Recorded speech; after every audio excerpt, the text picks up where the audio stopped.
Hello, friends. We are beginning Raise and Initiations webinar commentary number 89.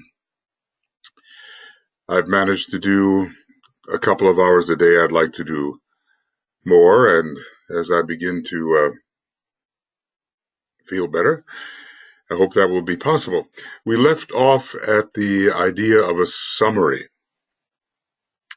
of the preceding pages and a forecast.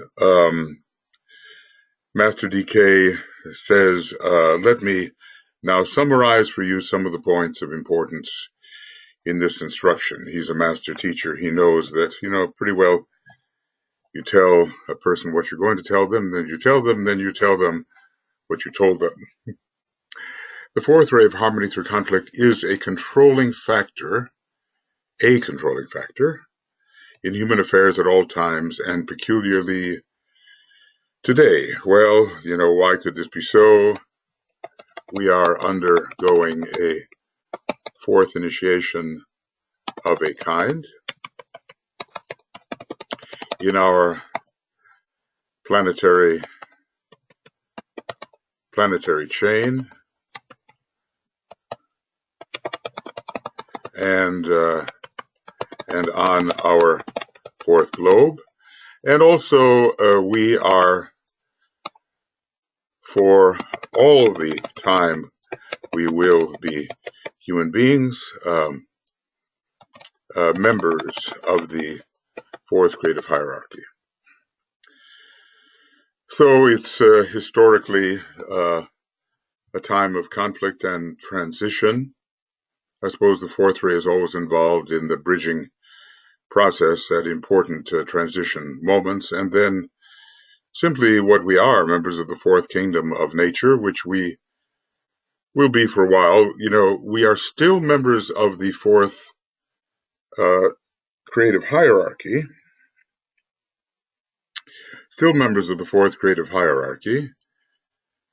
even though we might change kingdoms.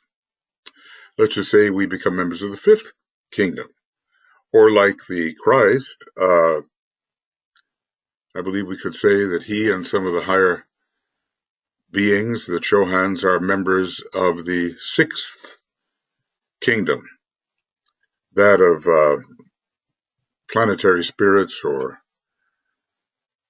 what exactly is the name there? Planetary lives. Solar lives is next, of course, and that is very, very high. But we can be members of the fourth, fifth, and sixth kingdom and still be members of the fourth creative hierarchy in terms of our monadic position and our monadic expression upon the Buddhic plane. So it is a controlling factor. He doesn't say the only one, because before long we will also be controlled by the second ray of love wisdom, and that's kind of, I think, the goal for the bridging human race at this time, to be conditioned by both the fourth ray, especially in its harmony side, and the second ray of love wisdom. The principle of conflict is the agent of the principle of harmony and produces the strains and stresses which will finally lead to liberation. It's all part of getting to know that with which one must merge. Friction is the revelation of quality. Sometimes I think it's true that we never know what's in another being until we've bumped up against them at first and seen the full expression of what they are, even though it's not the highest expression. And sometimes in deep conflict, one gets to know the other very well and then sees what it is that has to be eventually harmonized. After all, we're all one being, and that's sometimes hard to realize. I call that process of realization of the oneness of things infuception, coined word, I guess, kind of perception that reveals oneness, and I call everything that I see or sense an infusible. This is third-rate tendency to coin words, I know. But it means something to me, I worked it out. And it holds my mind in the unity. Another summary point, the great initiation of renunciation, plus the many smaller renunciations, detachments, we might say, is the result of inner conflict and ever precedes liberation into harmony and peace, I suppose, following the fourth initiation. So the many little renunciations coming from realization that detachment reveals truth.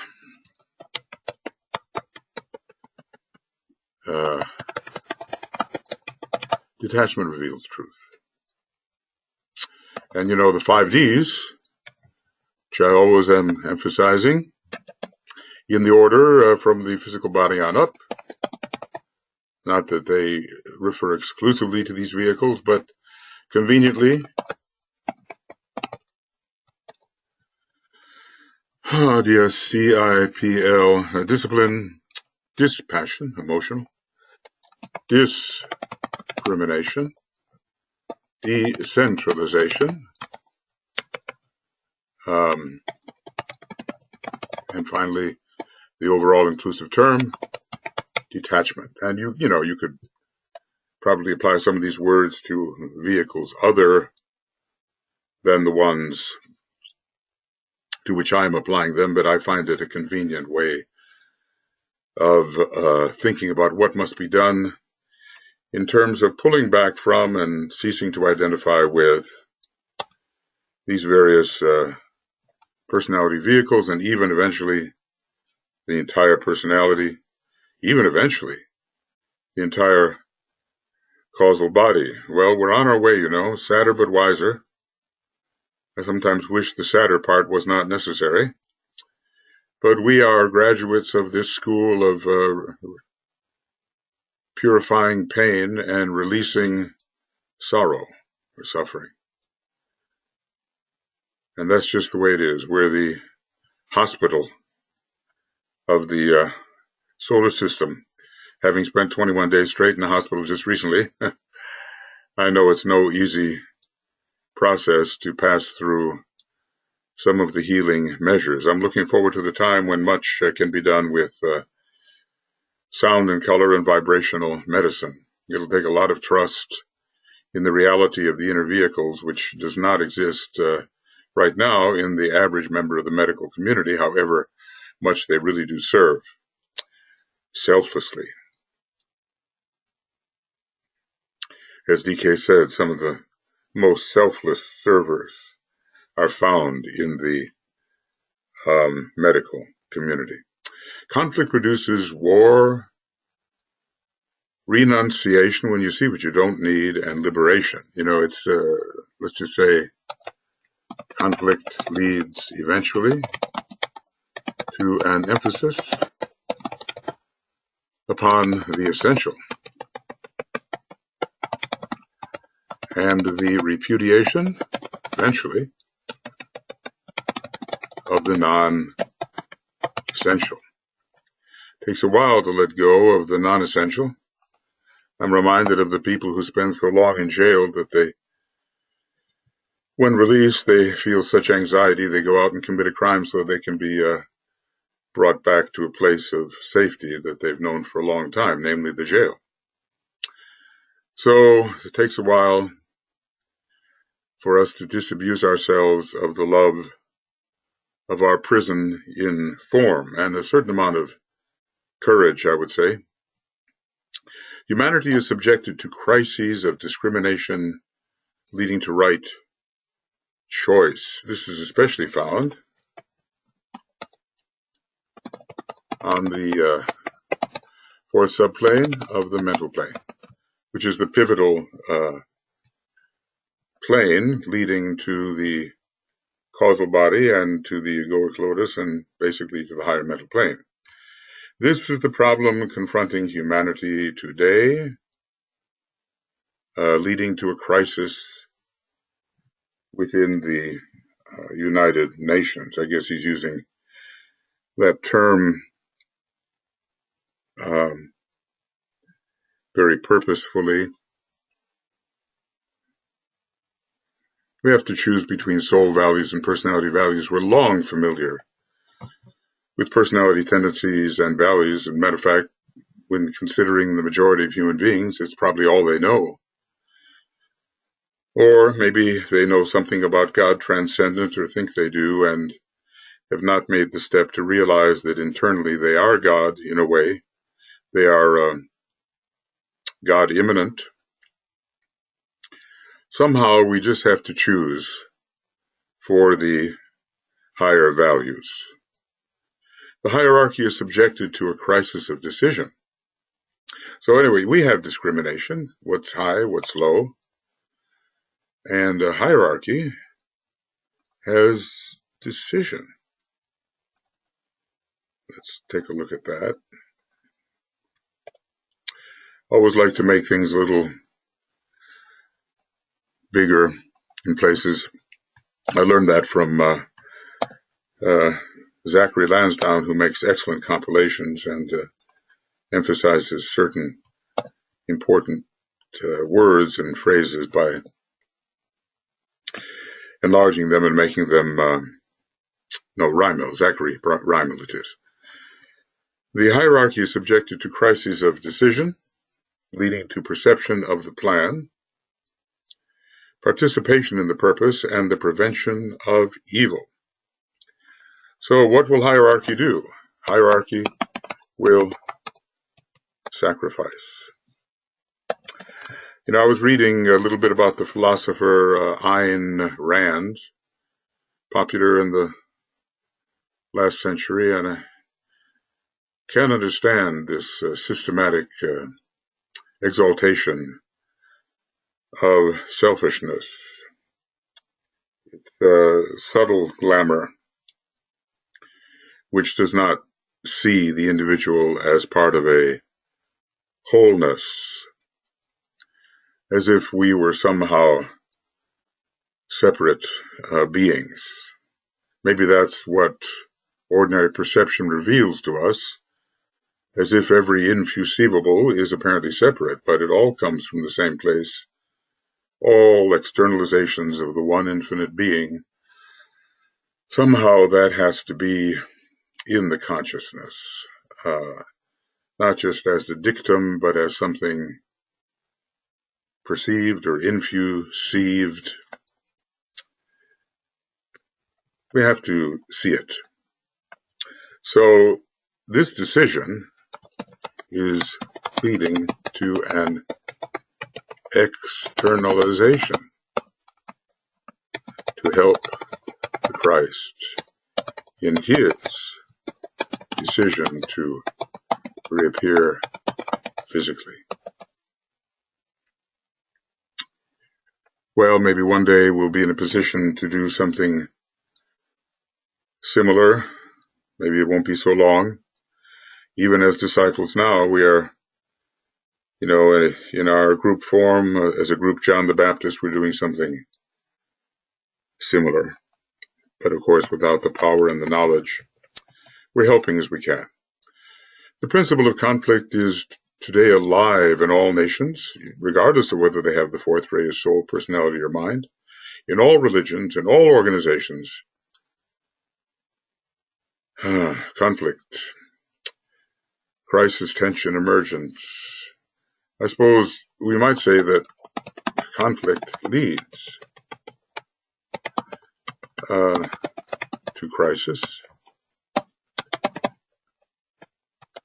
thence to tension, thence to emergence. Well, there's a parting of the ways, and a decision has to be made, a discriminative decision has to be made. And lesser values renounced, for that which is of greater value. Sounds easy, as if we would be wise enough always to choose the essential, but it's not easy to give up one's attachments. Even the Buddha, on a much higher level, stayed with the path of earth service for a long time, when DK emphasizes that it was really no longer his path. Such was his love of humanity and his care. He was a second-ray soul, but a third-ray monad, as is made clear in a treatise on cosmic fire. But even so, the love was very great. And who knows, sometimes I look at well, let's just see here if I can do this properly. I want to look at the diagrams,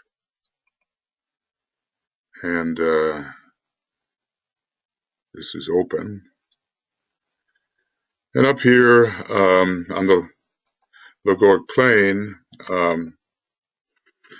there are 3 monadic groupings where there are 7 on the monadic plane, and who knows into what grouping we as a liberated volatile essence belong once we reach the sea of fire, the divine plane. The monad doesn't disappear, but the monadic vehicle does. And then, we are a liberated monad and we're on our way, but there are only 3 points of reception on the logoic plane. Here's a little diagram of that. So I suppose as a liberated essence, monad, we belong to one of these 3. It's my impression. Now, of course, I don't think this has been discussed by Master DK particularly. He has talked about the 7, but the 3 are there on the charts, and the liberated monad has to go somewhere before it begins its long outward-bound, inward-bound journey.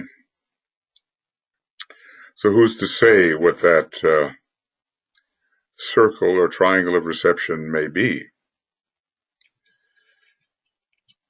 Each one of us, I think, belongs to one of the 3, and it's probably quite enough for us to realize which of the 7 monadic groupings we belong to on the monadic plane. This is an idea that came to me maybe a little bit later than I wrote the ebook on the monad. So that approach is not emphasized in On the Monad. A kind of a double choice on the monadic plane is emphasized. But now that I think about it more deeply, the higher 3 have really to be considered as a more eventual home upon the cosmic physical plane. Conflict produces points of crisis, then points of tension, and eventually points. Well, I just said that. Nice to know I'm in line with DK, a 4-fold progression. Beginning with conflict. If conflict is not allowed to wear on too long and defeat and exhaust the person through whom it is playing. This principle of conflict is preparing the way for the return of the Christ. But when you have planets like Vulcan and Pluto involved in the preparation for the Christ's reemergence, I think Vulcan carries quite a bit of the 4th ray, maybe on one level the 4th ray monad. It will produce conflict. Saturn, which has no 4th ray in it per se, as far as I understand, produces plenty of conflict. So the ability to produce conflict is not necessarily dependent on whether the 4th ray is part of the equipment of a high being or a still higher being, a logos of some kind. The new era of harmony is coming, and we can never forget that. It's so easy to be blinded by the present horror and difficulties.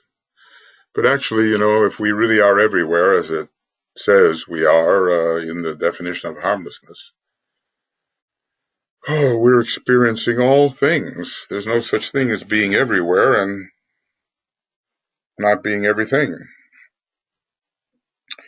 So whatever happens, good or bad, there we are. Hard to realize, I think, but there can be some, what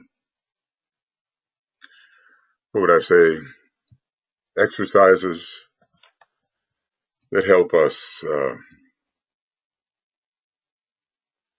realize our presence as infusivables in the one presence which is infusived through infuception. Pardon my coining of the words, but I've got to make things make sense to me. That's what Master DK calls climbing the mountain of vision by yourself. How much of it have you climbed, he asks. Well, we all stand on the shoulders of giants, as Newton said. But at the same time, we have to make the attempt to make things make sense to us. And the Christ then will come in three different ways: through the overshadowing on the mental plane of all disciples and aspirants. And I just ask us, can we begin to feel that now? Because after all, this is a phase of Christ's reappearance, which is, I would say, already in progress. Through the pouring out of love or of the Christ consciousness upon the masses on the emotional plane, and we might say from time to time we feel this under extraordinary circumstances. I just saw that terrible London fire. I think a 24-story high-rise building was consumed, and maybe 100 people were killed, and 30 that they know of. And of course, the outpouring of the human heart was tremendous in regard to that tragedy. And just think, that from the metaphysical point of view, you were there inhaling the smoke, you were there being consumed by the flames, the deeper you was there. It's contradictory, we're mostly used to individualism, thinking of ourselves as something isolated or separated, but if we can overcome the great heresy of separateness through that type of realization that I call infuception, then we've made a real step. I don't think it's easy, because long has been the habit of individualism, of seeing ourselves as something separate, of being subject to the great heresy of separateness. And then the Christ will reappear through his recognized physical presence on earth. Every eye shall see him. Every eye. Amazing. Every eye shall see him. But will every eye recognize him? That's the question. And at one point, Master DK says, the Christ comes for his own. So in any case, what we have, and we have to remember these different ways, because two of them are in a way already in progress. The overshadowing of the mental plane, so that we have the mind that is in Christ. It's said that in the Bible that we have to cultivate the mind that is in Christ. It's a huge task. And the love that emerges with the Christ consciousness, because we've been told that the heart of humanity is sound, if oft asleep. And then, let's just say the physical presence. I mean, the Christ has a Maya Varupa, and he can be known to those even now who recognize him. He has the garden and the great pine, and it seems physical. It's at least etheric. but there will be a recognized physical presence upon the earth.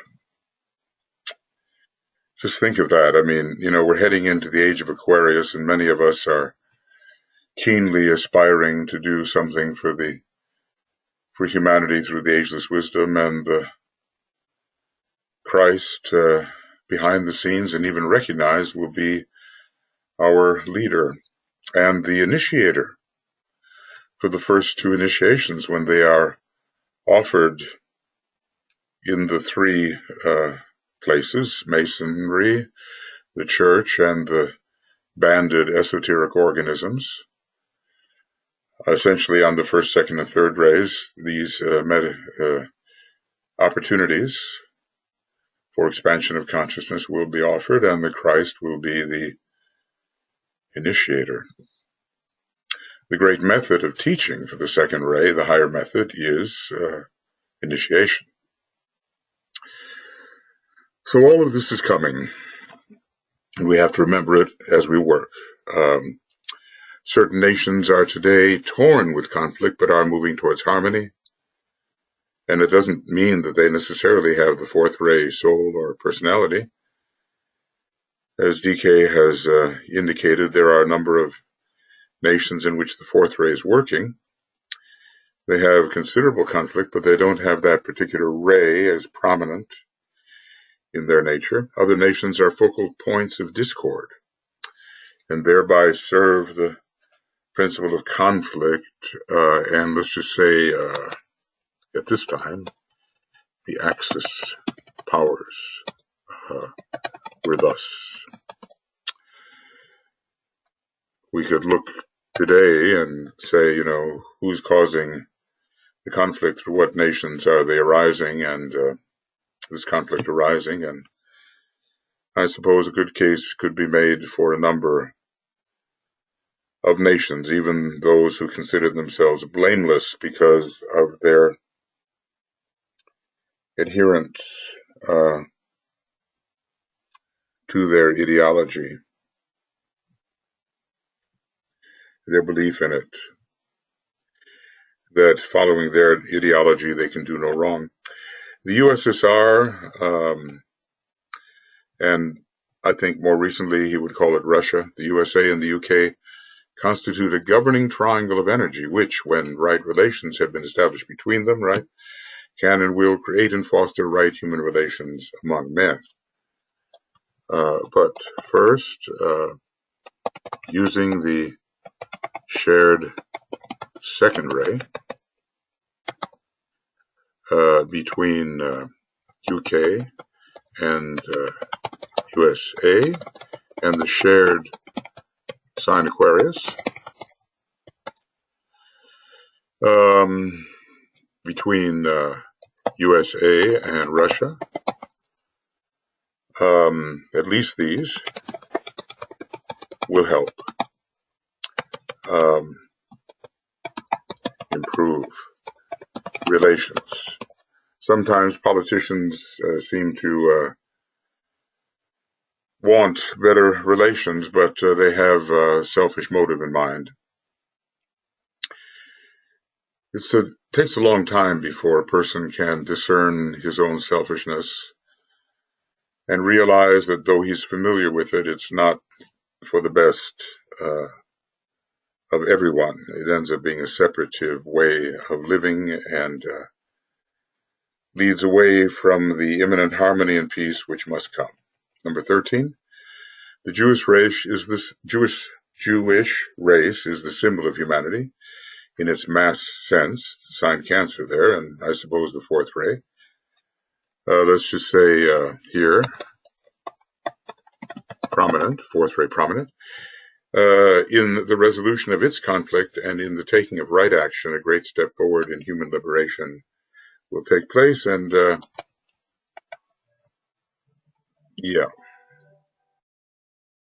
sorry there, I had a little interruption.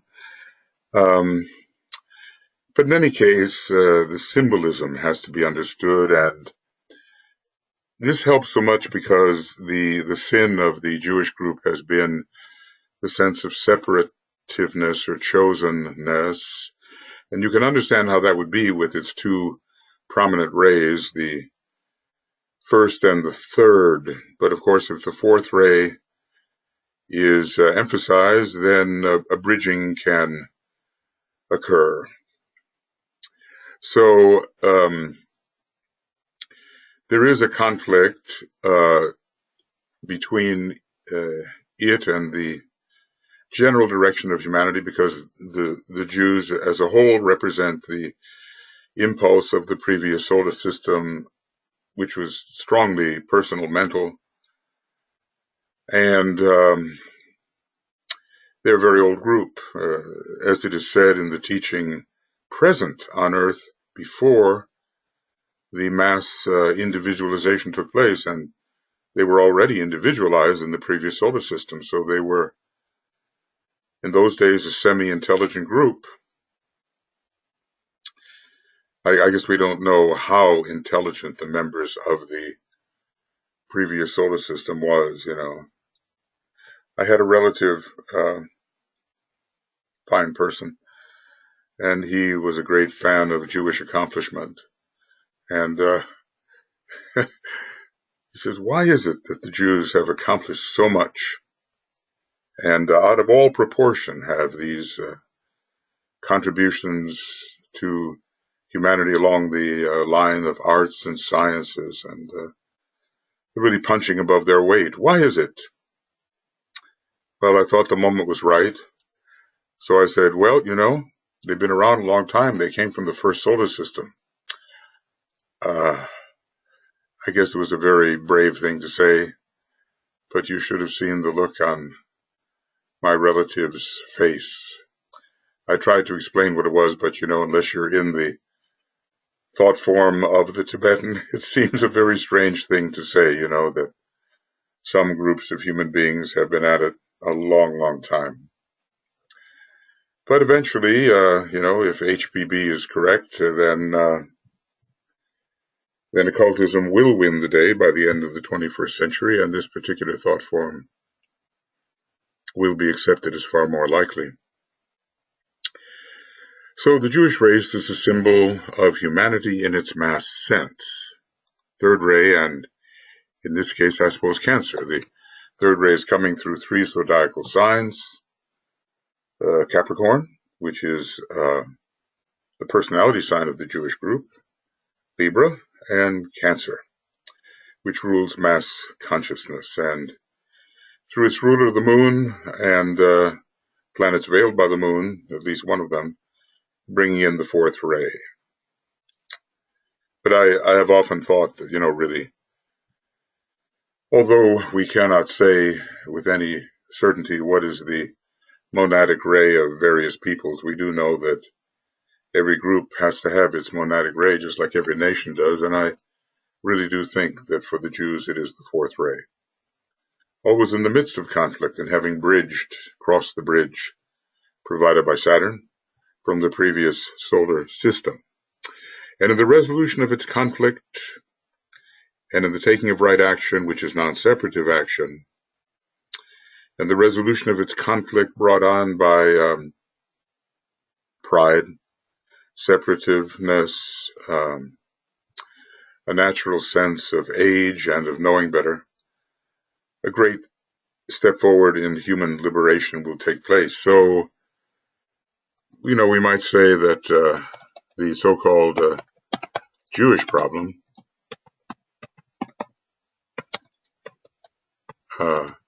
is really humanity's problem. And the solution of the Jewish problem points to the overcoming of the great heresy of separateness within humanity. It's just so easy to see something narrow and think that that's all there is. And that, of course, is the easy way out. And it works against inclusiveness, which is not easy.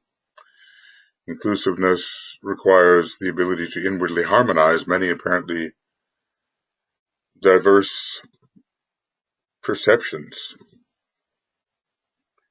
But, there is a point with Vedantism and Brahmanism and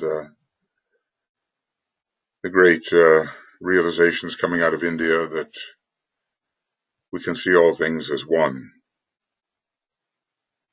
And that must be cultivated however you want to do it. I'm fighting my way into that type of unification of consciousness. And I think every person building the Antakarana has to find his or her own way to see the unity and that the macrocosmic whole is all there is and that naught is but me.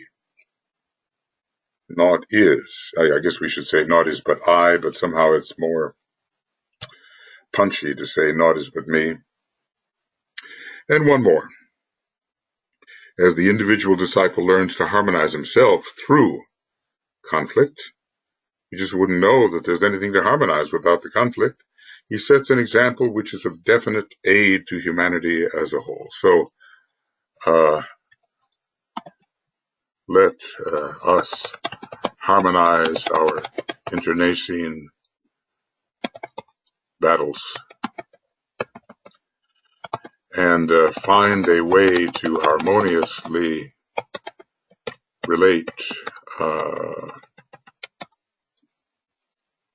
the different aspects of ourselves.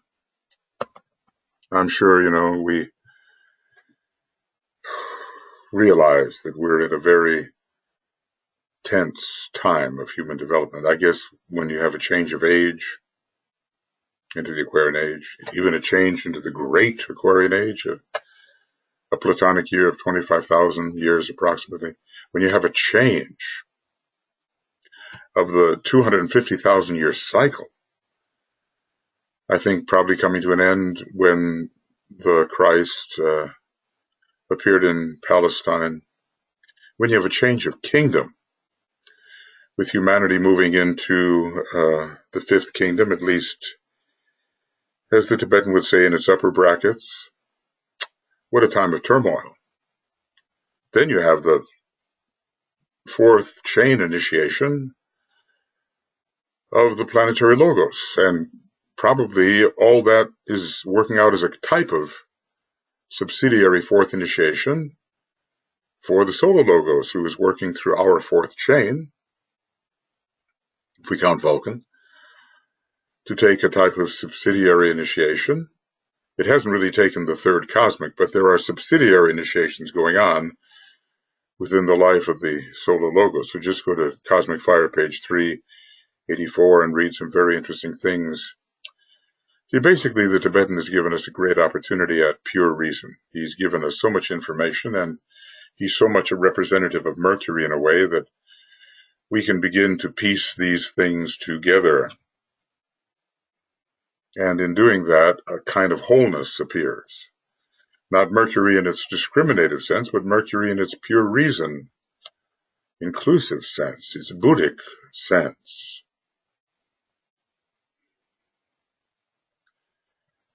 We have to learn all types of ways of relating to Mercury, because in a way we are Mercury. We are that group of monads that is expressing our monadic nature on the Buddhic plane, and we are under the planet Mercury. Mankind is. Mercury with its prominent, I call it sub-fifth ray monad. Probably ultimately, there's something about the first ray in humanity breaking down form, even as the Devic kingdom tries to build form and express through form, but we shatter form, and so you kind of look at our first ray compared to the Deva's second ray, and in a way our second ray compared to the Deva's third ray. A little chart does exist showing that, but definitely the direction for humanity is along the line of the second ray and first ray, and not so much the third ray, which we are outgrowing. That you see by the fact that none of the nations that DK has given have the third ray soul. Now, maybe they do, and there are some for which he has not given the rays, but at least among those that are given, the third ray soul is not appearing. It appears in the personality, of France, maybe of Greece. There are a few others for which it is the personality ray, or the entire Orient is ruled by the third ray personality. But it's not the future. It's a foundation upon which we can build our future appreciation of love, wisdom, and unity, and the oneness of humanity. The third ray is called the builder of the foundation. So DK says, what can I prophesy? What may I foretell in relation to human affairs and of the future ahead of the race? Well, any prophecy is risky. I remember a man who wrote a book called Prophecy on Trial, as if he could, he was the judge, as if he could somehow, he was an angry man, a deep student of these things, but somehow angry. And he was holding Master DK up to judgment because a number of the prophecies had not worked out in the timing, but which Master DK suggested. But after all, humanity has so much effect on the timing of things. This is not a deterministic setup. And even Shambhala has to be extremely careful when it applies its energy, touching and withdrawing in an exquisitely measured action. It's very delicate. Otherwise, so much of form would be destroyed and there would be the necessity start all over again, waste of time. Well, time may be illusory, but the experience of time is actual. I always discriminate between the real and the actual. And the actual is what is perceived, and the real is what is behind the perception. More fundamental, more substantial, more of a substratum behind the perceived. I would remind you that even the hierarchy of spiritual and liberated souls, the Church of God Invisible, see how he reaches out to everybody, knows not the way that humanity will choose to go. Elsewhere he says, we know what will happen. Well, maybe he's speaking of the arrival of certain types of forces, but the Syrian law of freedom must be obeyed. And it's, even though we may think that in their great compassion and power, hierarchy would save us, and I'm sure they would try within the law, our direction is self-determined. What a responsibility. General trends are watched and possibilities are considered. The energies pouring into the human family are directed and manipulated because they're allowed to do that, but they cannot compel the will. They cannot hit the center of will. As Master Morya has said, no brother of the light is allowed to influence the center of will, because that would be to make a slave of the one thus influenced. The energies pouring into the human family are directed and manipulated, and conditions can frequently be adjusted, but men must decide for themselves direct action. It's like being a parent. You can't do everything for your children. You can try to help correct the consequences of their choices, and you can set things up around them so better choices are made, but if you start deciding everything for them, they become weaklings, as Master Morya has said. They make their own choices and exert unimpeded free will with which they may at any time be equipped. Well, we students of the teaching, it's a little harrowing to realize how responsible we actually are for that which will and must happen. I prophesy not, because I do not know.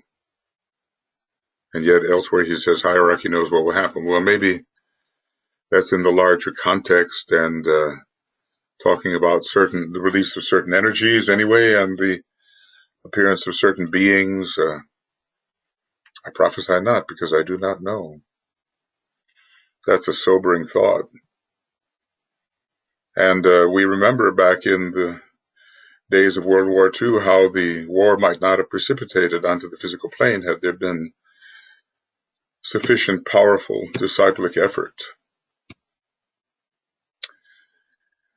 On the other hand, the precipitation speeded everything up, correlating with Master Moria's interesting statement, the worse the better. Anyway, Sanat Kumara can turn evil into good. And who is to say what is the fastest way? Certainly we know what is the less painful way. War was extremely painful. Existentially painful. But humanity is behind due to the moon chain failure. And in a way, our whole planetary logos is behind because that logos should be equal in progress to Venus, and it's just not. Due to certain cosmic deficiencies, I suppose, in the choices and attitude of our planetary logos, things beyond our comprehension, of course. The so-called sin of the planetary logos. How can we, when such a being is many Mahamanvantaras ahead of us, how can we possibly understand what that means? I can, however, say that the issues at stake are now becoming so clear that right decision is more possible than at any other time in human history, and we have to rely upon the idea that the heart of humanity is sound. Unless, therefore, emotional stresses are too acute, if the war had been too long prolonged, humanity will decide upon right action eventually, without too much loss of time. He sometimes talks of hundreds of years of loss, and does he ever talk of thousands of years? Somehow the number 300 is in my mind as a potential loss of time. I mean, obviously, we human beings functioning through harmony, through conflict, and oftentimes having to blunder into the consequences of our choices, do not always make correct decisions based upon an accurate understanding of consequences. So emotional stresses are too acute. And, emotion is part of the irrational aspect of man. It's got a lot of Mars and Neptune in it in sixth ray. And Neptune, in addition to ruling pure reason, can be a very planet of irrationality, and certainly Mars can be, even though it rules the concrete mind and in another way all aspects of the personality. Passions drive us, and even our planetary logos is driven by passion. He's a passionate logos, and this is something he has to overcome on the fourth subplane of the cosmic astral plane.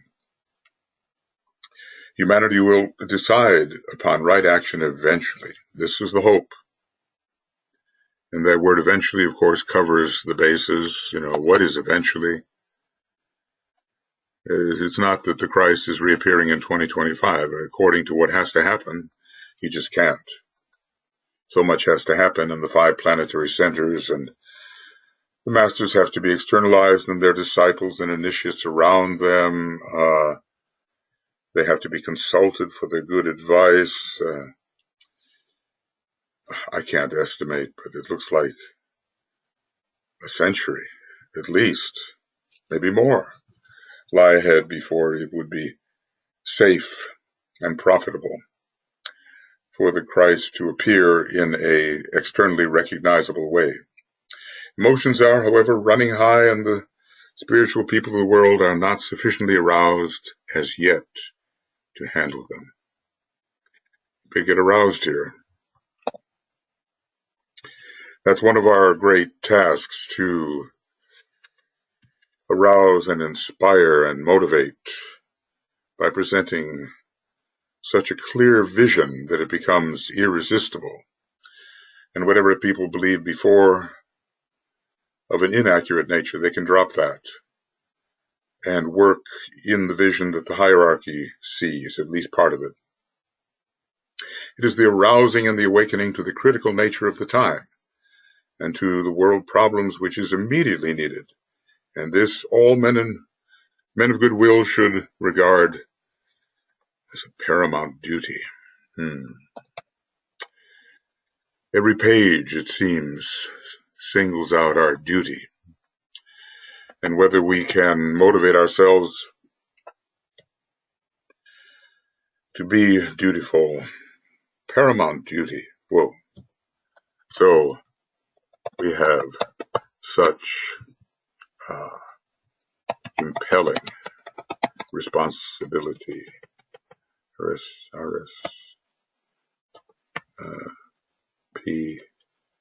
P.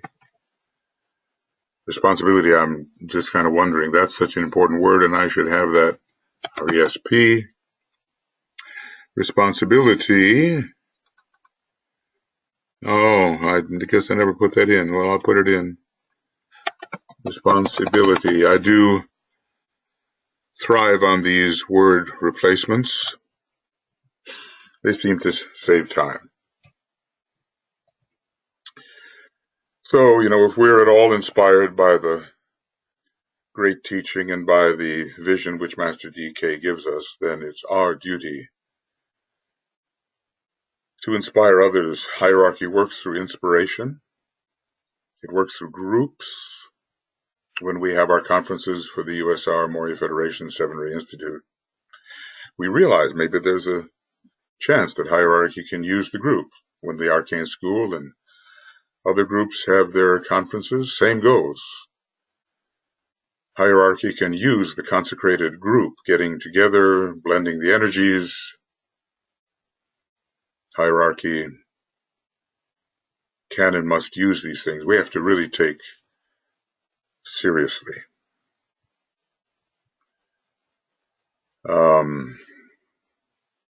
these possibilities.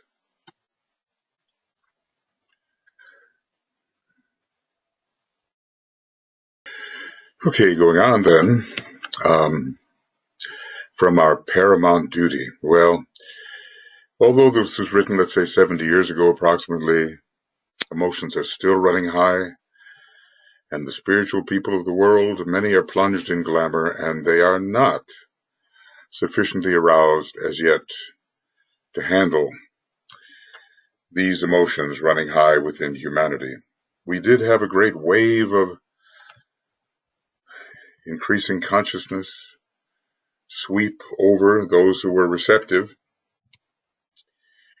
It still is present. But in terms of the second ray cycle, that will come to an end except for the general stimulation, and it will be powerful, of the returning second ray hierarchy, externalizing second ray hierarchy, and the reappearing Christ. But in 2075, the 500-year second ray cycle is over. And yet somehow that ray is always present, being the soul ray of our planet, so we will have what we need. It's just very hard to lift the consciousness of humanity, but maybe easier in a mass sense today than it has ever been. As I earlier remarked, if the trends which are today being established are rightly developed, the hierarchy does not foresee the immediacy of war. Now, this is what DK warned us about in that introduction. That introduction to the first edition of The Problems of Humanity. It really shocked me when I saw that. A friend gave that to me, and it kind of disappeared. It didn't look like it survived its presence in that book, maybe because it was so dire, I don't know. But DK really warned about the religious war, and of course we see the possibility of it shaping up, such as the outgoing fanaticism or the recrudescence of the lower aspect of the sixth ray as it prepares to make its transition into subjectivity. Well, if I were a parent, my children were passing through such a critical time, I would be very alert. I am a parent, and I have been alert. But hierarchy is the great parent here, and goodness, it must be alert to the possibility that the kids might really destroy themselves. So within the law, they can act. They can't make it happen for us because, as they say, thereby you would learn nothing. And we're not allowed. We have to obey the law, the Syrian law. But adjustments can be made, as DK said. Adjustments. And we have to believe that humanity being an important center, the throat center pretty much, and somewhat the adjunct center in the energy system of Sanat Kumara, we can't do without it, even if it does have to be rebuilt. So we are hoping for a successful transition, and certainly it will call forth from us all we have to give of sacrificial will. That's a prediction, and I think it applies to so many of us. So hierarchy does not foresee the immediacy of war. War can be averted. Remember, he's writing after what he calls the Great War, which ended in 1945. And we remember back in 1952, I don't know what book it was by Foster Bailey. Was it Running God's Plan or Changing Esoteric Values or something of that nature, where he assures us that Master DK assured him that there would be no atomic war. That was 1952, maybe some years after Master DK wrote that introduction to the problems of humanity. We can only hope that Foster Bailey, who is a high disciple of Master M's ashram, got it right, and that Master DK did, in fact, assure him that there would be no final war in that sense. So war can be averted if the nations are fully occupied with the task of reconstruction, and if an educational program in right human relations is launched and systematically and most carefully carried out. Well, that gives you the shakes a little bit, because this has not really been done, at least in my estimation. Efforts here and there, of course, and the emphasis of right human relations and a charitable, compassionate attitude has been demonstrated by many, and there have been many disasters to which humanity rises in compassionate response. And there was reconstruction after the war, and those, the Axis powers, look at them. They are reconstructed.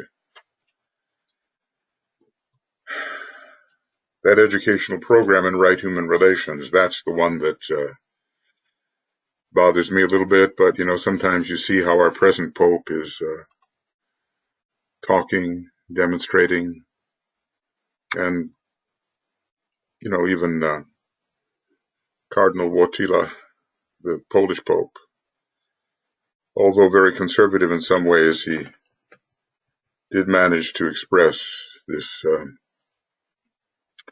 power of love. So, we wonder how hierarchy sees this educational program. If the subjective relations between the nations are emphasized, and the outer frictions and the objective disagreements are ignored, that's a hint. That's a hint. When there are outer disagreements, we must ignore them and emphasize the subjective unity. A great fusion of human interests can take place. This is on its way, perhaps, and the deteriorating environment, which may be partially man-made and partially the result of the initiation of the planet, in which the base of the spine center will be involved if it's a subsidiary fourth initiation. A great fusion of human interest can take place. We've got a lot of division today and apparently division of human interest, but we also have those who think in planetary terms. There are many who think in planetary terms. And this will be binding and lasting. If the cleavage between separateness and right relations is clearly to be seen, men will know of themselves what action they should take. And certainly, I feel it, and I'm sure many do, there is a repulsion when we see separative and selfish action. I feel a sickness in me when I see some of the things going on in the United States, which is a reversion. The old America First idea, not emphasizing the value of the community of nations.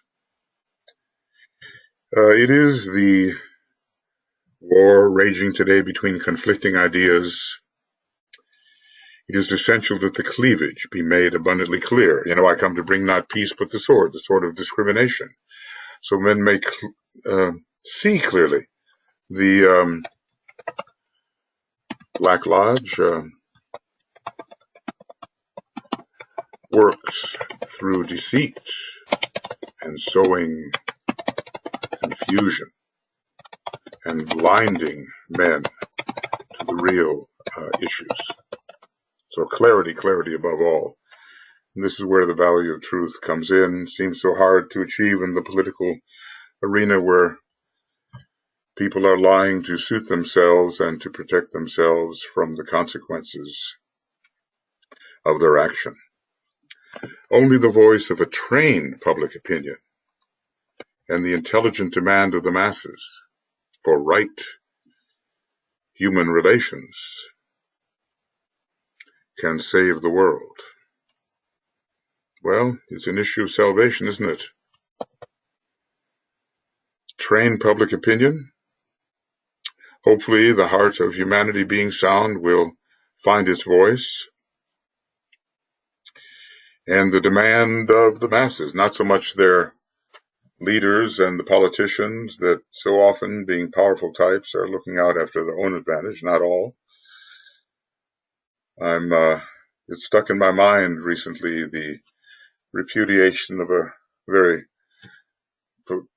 selfish type of legislation, and one of the people who helped kill the possibility of it going through said, "I did not come to Washington to hurt people." That's it exactly. Regardless of what your political affiliation may be, I did not come to hurt. And the first part of the Hippocratic Oath is to do no harm. It's very difficult to think in terms of the welfare of the little people of the world, and when you're a powerful person, not to think that your own welfare is equivalent to their welfare. It takes some degree of disidentification from your personal nature, some relinquishment, some renunciation of privileges, of perks held dear. As Master Moria said, when have you ever become less through sacrifice? So the world does need saving. I mean, DK is saying that. Probably will be saved. But who knows at what cost? Probably will be saved, but at what cost? Well, we'll all find out when the demand is upon us. DK talks about the approach to the fourth initiation as a great privilege. He said this when one of his students was passing through the second degree thinking he was passing through the fourth. And he said, well, you're not clear-eyed enough, not selfless enough to experience the privilege of the kind of approach required at the fourth initiation. Clear-eyed and without inner emotional turmoil. So we're at a critical time, you know. DK says he doesn't know, okay, but he hints at what could happen for the better, even saying it probably will because humanity has within it that possibility, but he can't say for sure. So if this is so, then the duty of each individual disciple, man of goodwill and intelligent thinker is also clear. Let me bring the theme to a close with this thought and indicated action. Well, this has been a whole section about the fourth ray,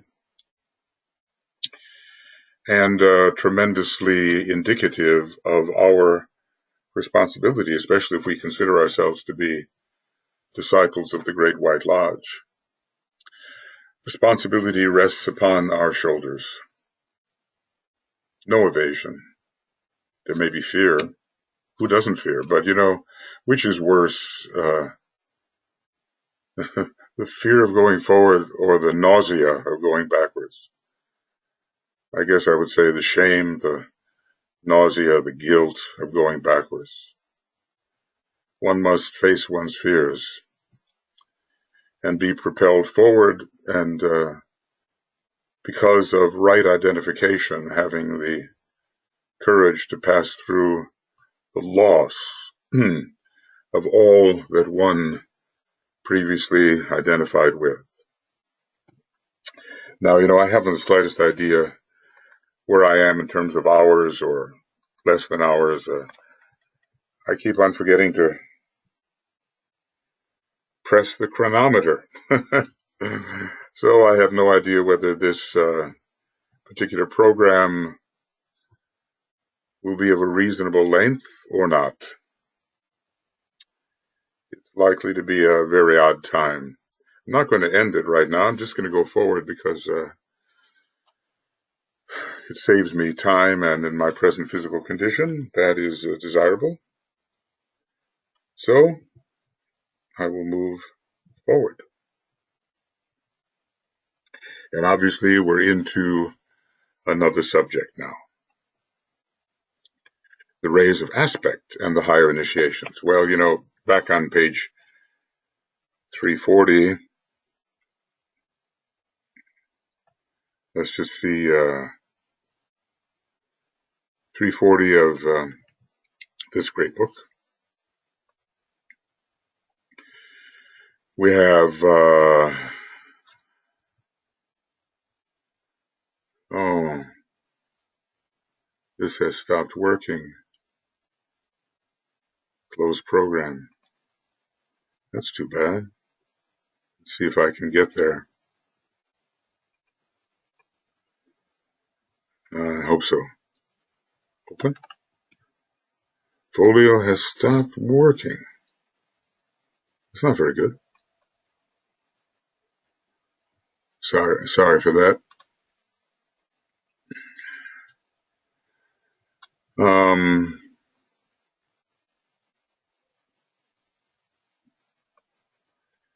Let's see if I can get in there somehow. Well,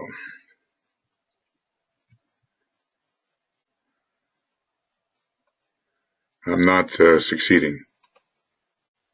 Maybe I can, well, I can stop recording for a moment anyway, can't I?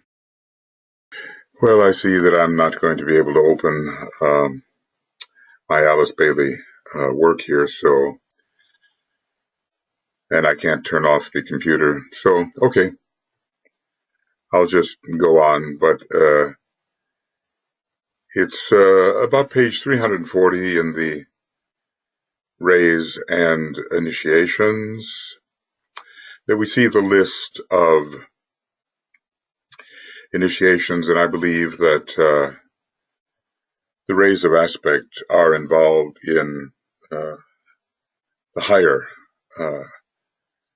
initiations, maybe even initiation number 9.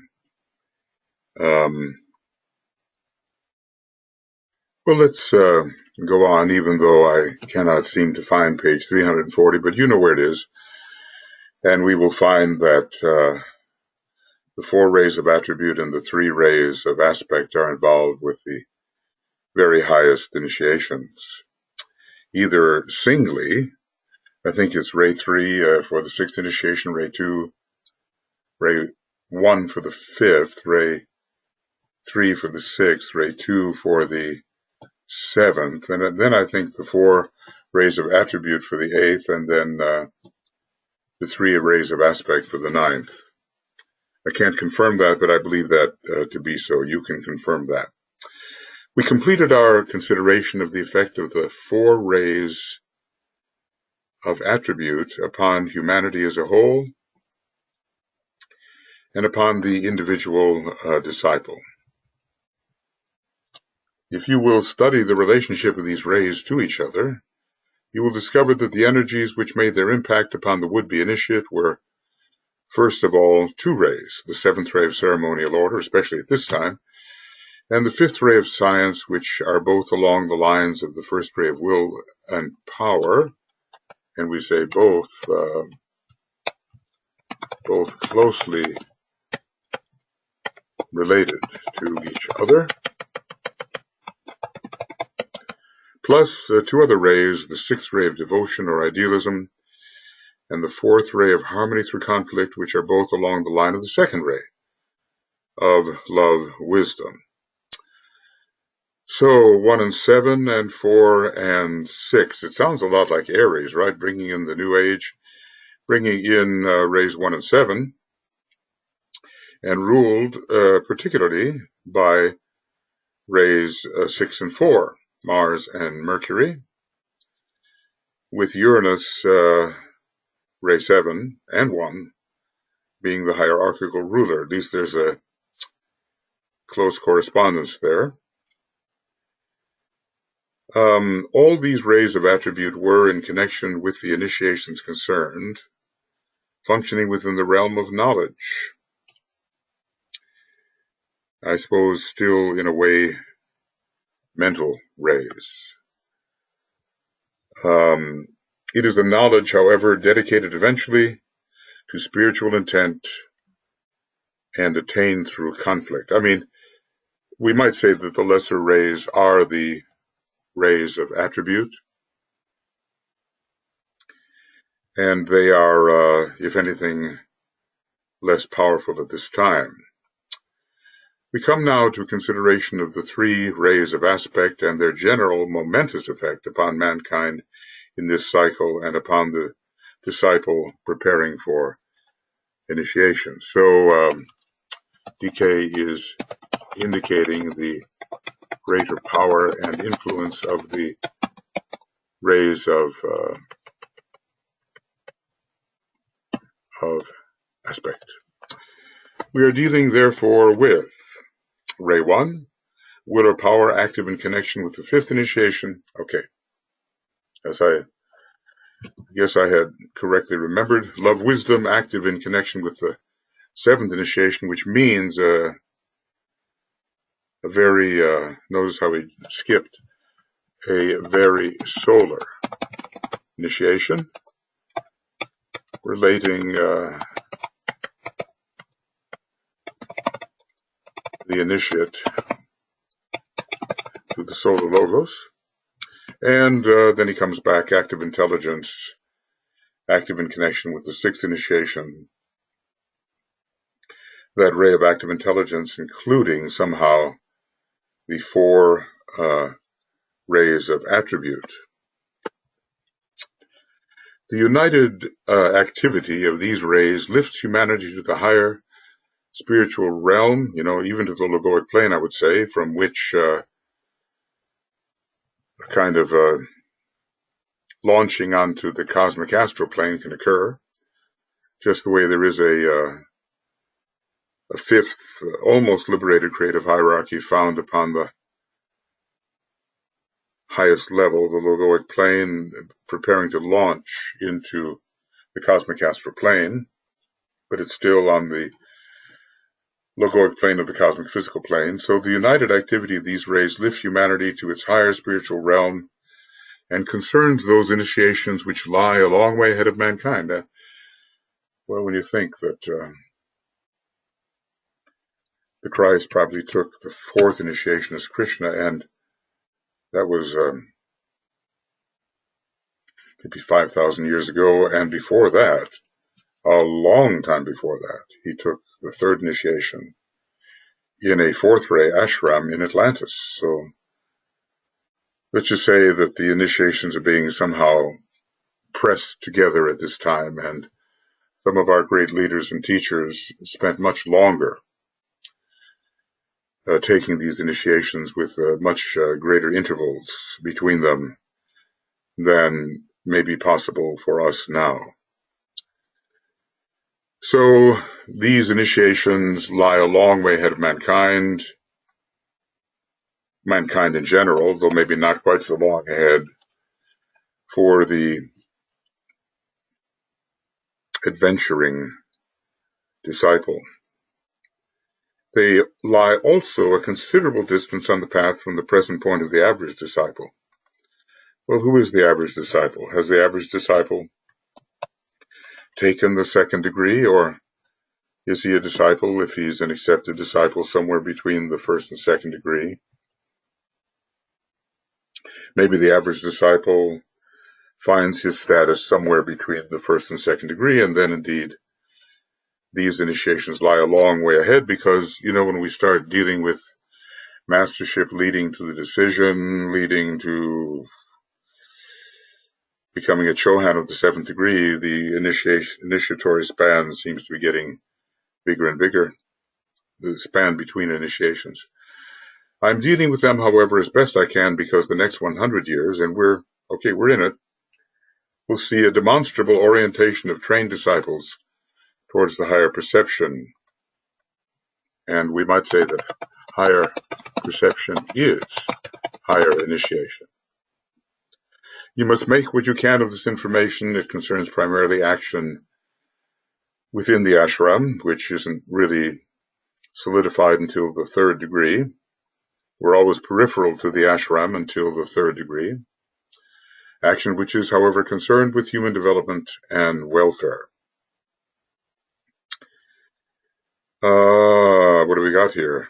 The eighth and ninth initiations, it will tell us here, governed by the four rays of attribute, working in synthesis with the three rays of aspect, and working simultaneously, will necessarily be far beyond our comprehension, and there's little I shall be able to tell you, because I know but little myself, and this is coming from one of the most learned of the masters.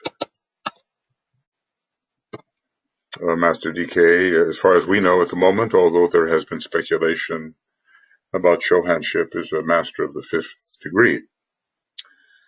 But who knows, maybe there has been a step forward into Chohanship. It's hard for us to say, and anything we say would be speculative at best. Does this last remark surprise you? It should not. From the exoteric angle, evolution means growth and development, and is largely applied to the form side of nature, and the term evolution might thus be confined entirely to the evolution of the form nature. This would be a real limitation upon the deeper meaning of evolution. It might also be applied to the development within the three worlds and to the third aspect of divine life. So these are, outer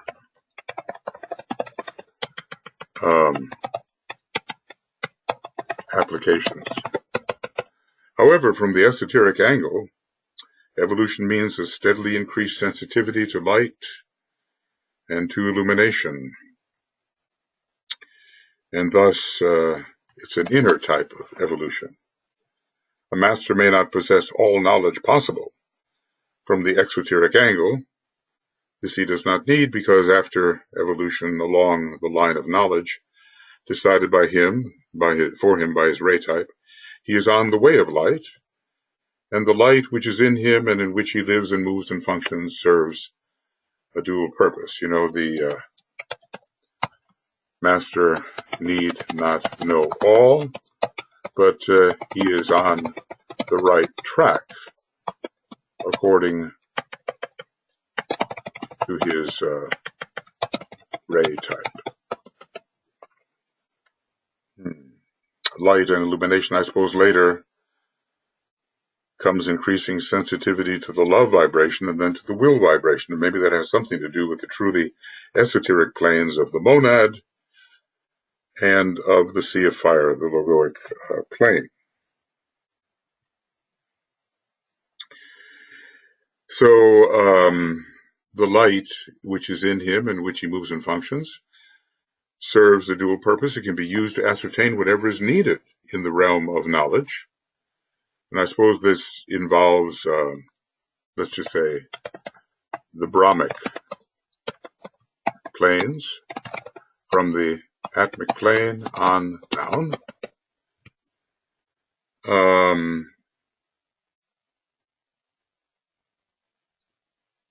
Now let's see, what do we have here?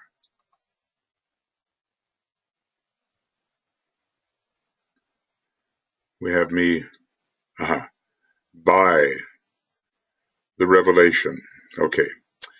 It can be used to discern whatever is needed in the realm of knowledge by the revelation of where the needed information can be found. The master has simply to turn his beam towards where the knowledge resides. After all, upon the atmic plane, we do have that city called all knowledge. And the atmic plane is something that the true master has become very familiar with. So I guess he has all knowledge within the realm of knowledge, or can find out, or can consult another master. This is by the revelation of where the needed information can be found. This is far more literally so than you realize. Well, I suppose not holding it is one thing, but being able to find it at will is a great assurance. It was through the use of this form of light that I, for instance, found AAB. You might say that even though in a previous incarnation, DK was the higher Chela, when AAB was a Chela in the light. Chela in the light. Well, I'm not going to get that, but I will put it in Chela in the light. Okay. Right. I was searching for a secretary with more than the usual education and perception generally to be found, and the light revealed her from the personality angle in the three worlds. Must be an amazing vision they have, and one which is completely in line with fact and truth. So it's not a new relationship, at least according to DK, but kind of wonder, did he find HBB in that way too? All right, so this ability, what do we have here?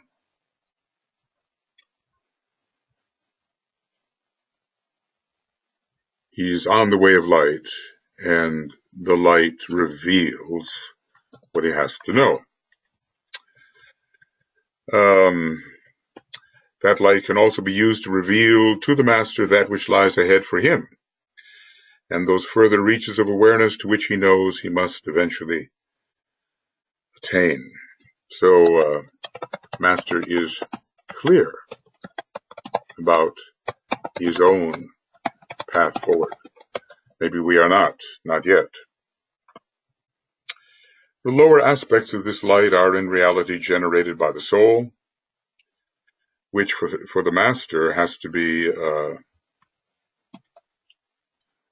for the master, this must be the spiritual triad, and for us too, as we make the Antikorana real, whilst the higher are those which emanate from the monad. We're talking about here triadal and monadic light. And how in the world would we really differentiate them, except that, in monadic light, there must be a deep realization of identification, which would make the Christ's statement, is it John 17? A monadic statement about identification. So the higher aspects of light emanate from the monad.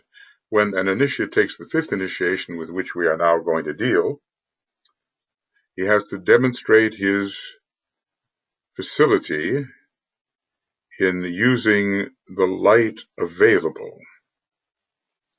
by initiating some new project in line with the hierarchical plan and in tune with his own ray impulses. And we might say, did not Master DK do this with his offering of the blue books and the stimulation of HPB and AAB and the Theosophical Society? This project must have both an exoteric side and esoteric. I think we have to look at this, look also from, can I spell that? From the perspective of the third initiation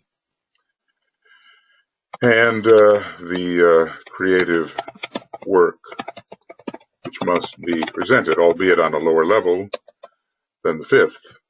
To illustrate further the exoteric side of the work which I, a newly made master, and that is 1875, had purpose to do can be seen in the activities which I have been able to accomplish in the outer world through the books which AAB has taken down for me, and by the establishing of the service activities associated with the arcane school. That's the outer part of his master work, master project, masterpiece, reflected at the third initiation by making one's mark upon the stone, we might say, making one's mark,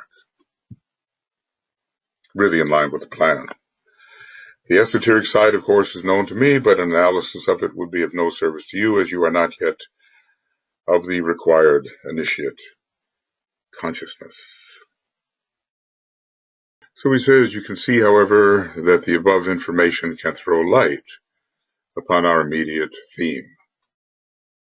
So, in any case, you can see, however, that the above information can throw light upon our immediate theme.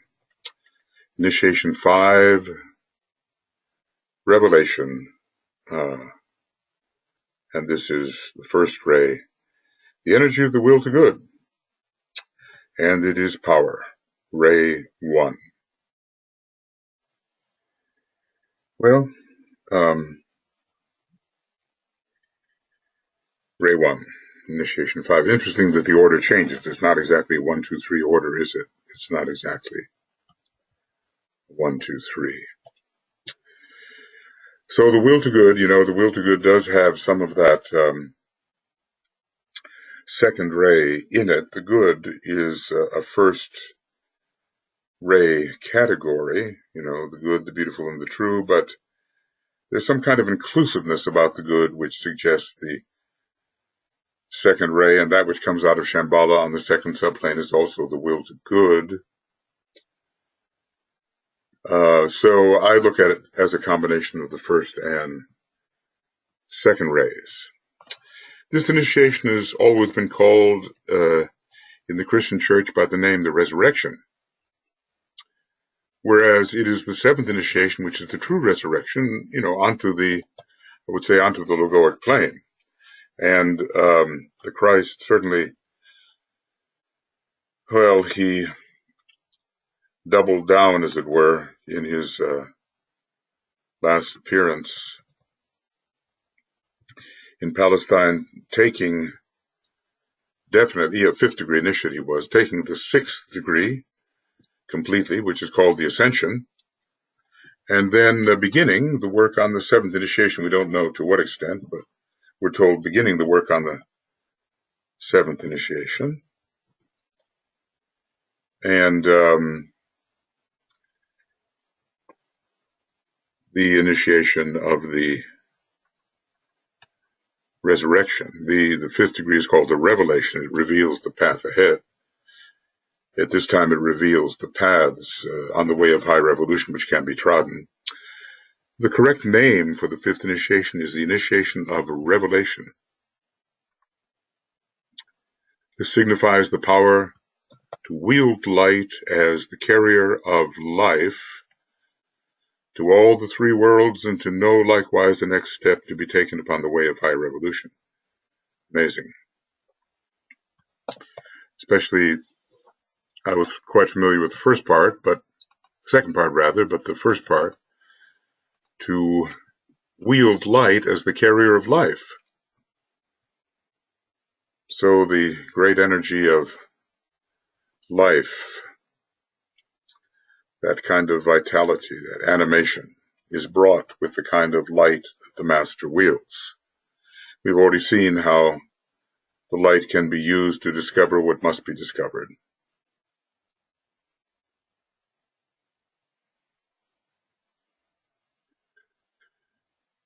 And to know likewise the next step to be taken upon the way of high revolution, I guess that has to be studied. But the nature of the five paths, or seven paths rather, and even of the two which are now additional options but are not discussed as to their nature, are offered. And one thinks this all goes to the Pleiades and to the seven sisters, but you kind of wonder about the parent stars, Atlas and Pleione, making 9 altogether.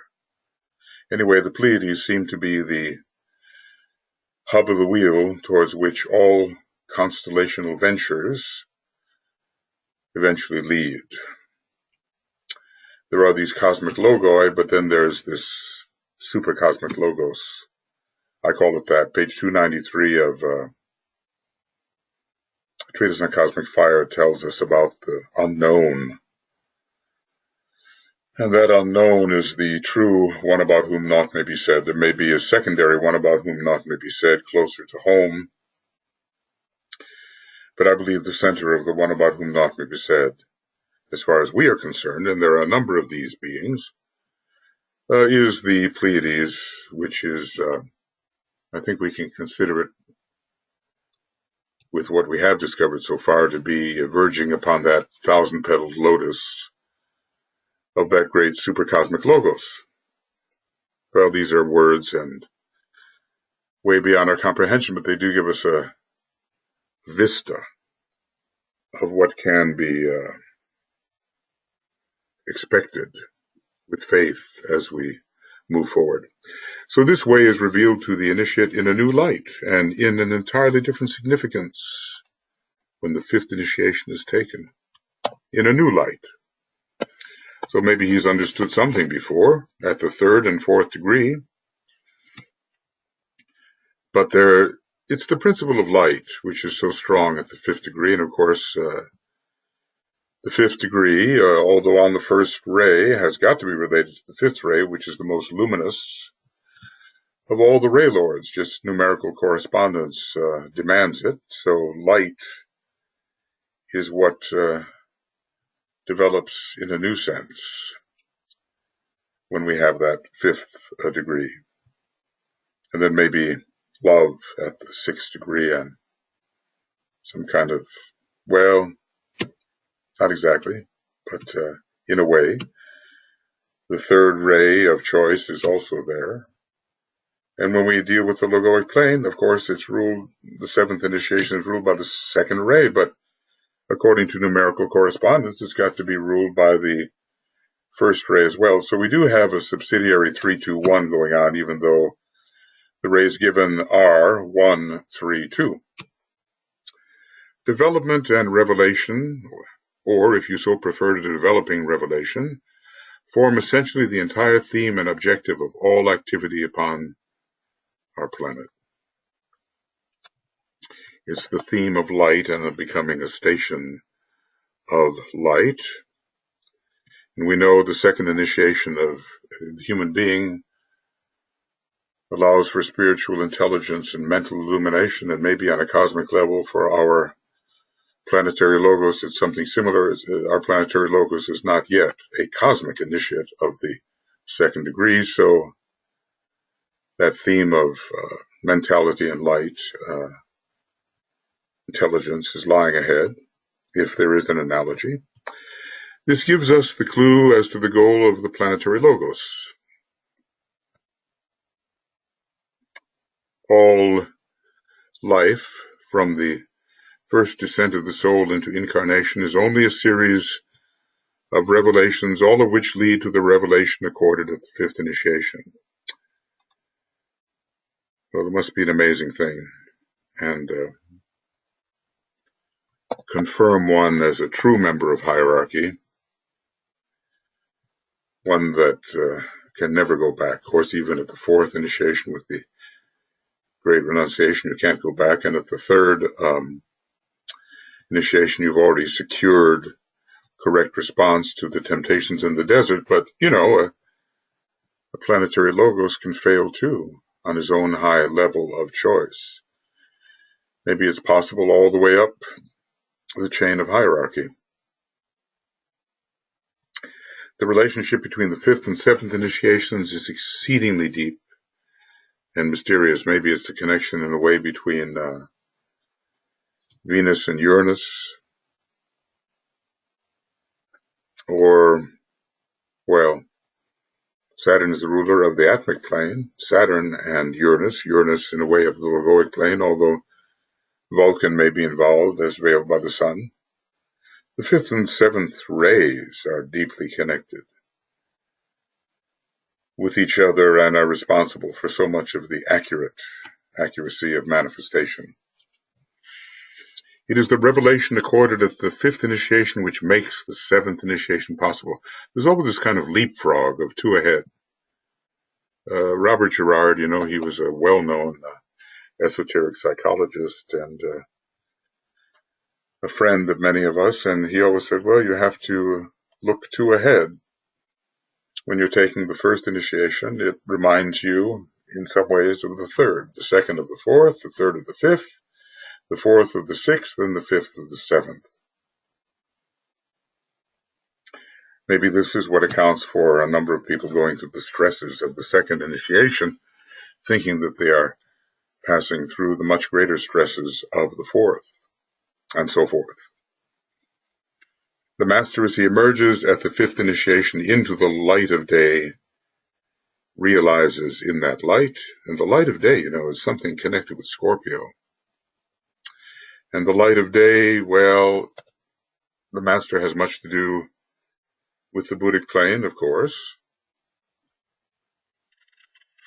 but also with the atmic plane, and the light of day is connected with Scorpio and the Buddhic plane. I don't think we can say that a master is a true master of the atmic plane yet, but he's really able to wield those energies and become familiar with those energies. So anyway, the master, as he emerges at the fifth initiation into the light of day, and you know, why is that? We might just say the causal body remnants are cleared away from his perception. I mean, we can have a supernova, but it remains in the sky, in space for a long time, till there is a clearing. You've got to see clearly. So just because the causal body is destroyed and exploded, it doesn't mean that the materials out of which it is made have sufficiently cleared to give the fourth degree initiate an entirely clear revelation of that which is revealed to the master at the fifth degree.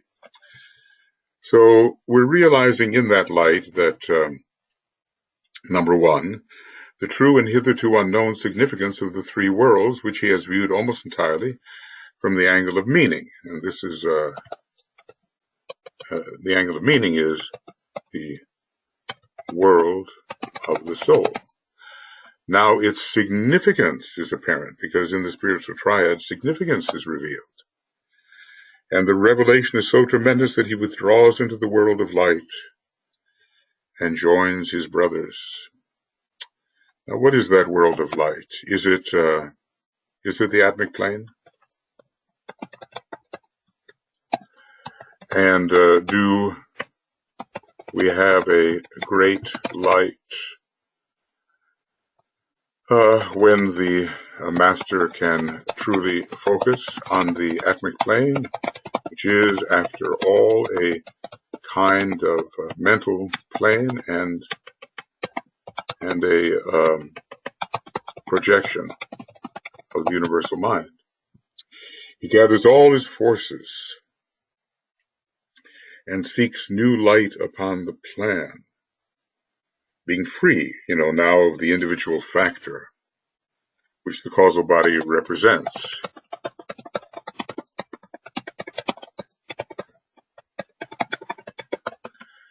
As I said, destruction of the causal body is not freedom from the debris, or at least it seems to me.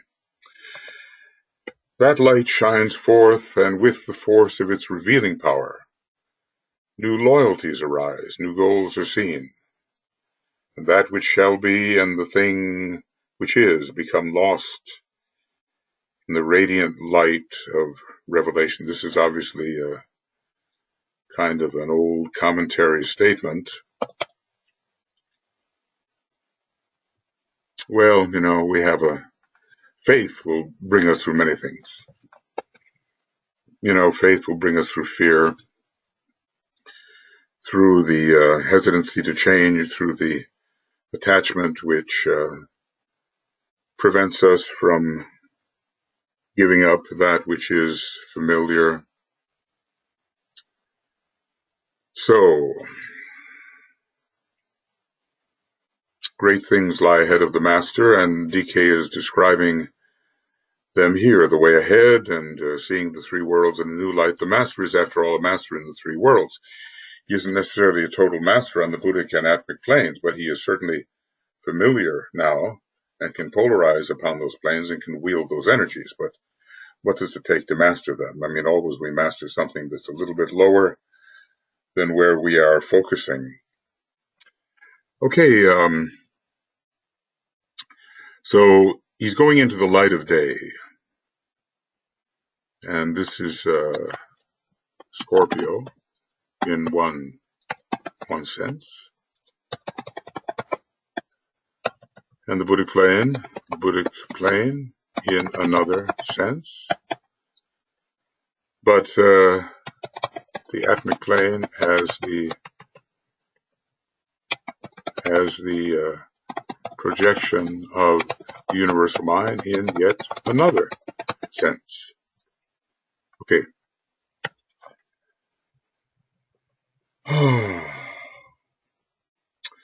So on into the light. That's the first vibration or influencing energy of the cosmic ray, of prevailing energy in its highest aspect, is the ray of love wisdom. Well, mastership, the symbol is the sun.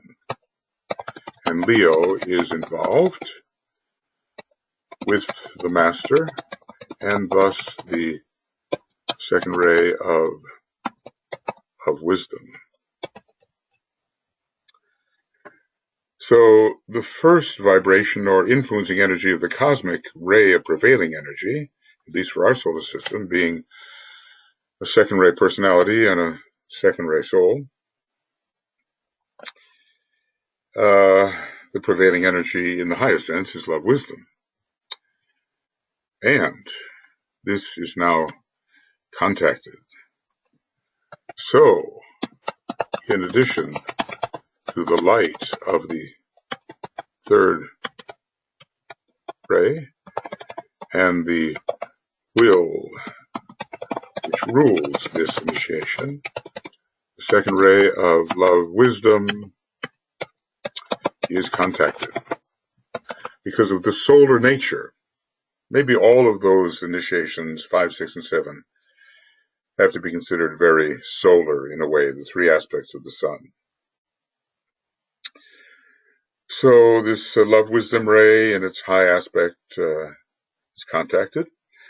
And this is made possible by the master's response to the first ray of power or of the will to good experienced in its second aspect at the fifth initiation. So here is the link I was speaking of between rays 1 and 2, experienced in its second aspect.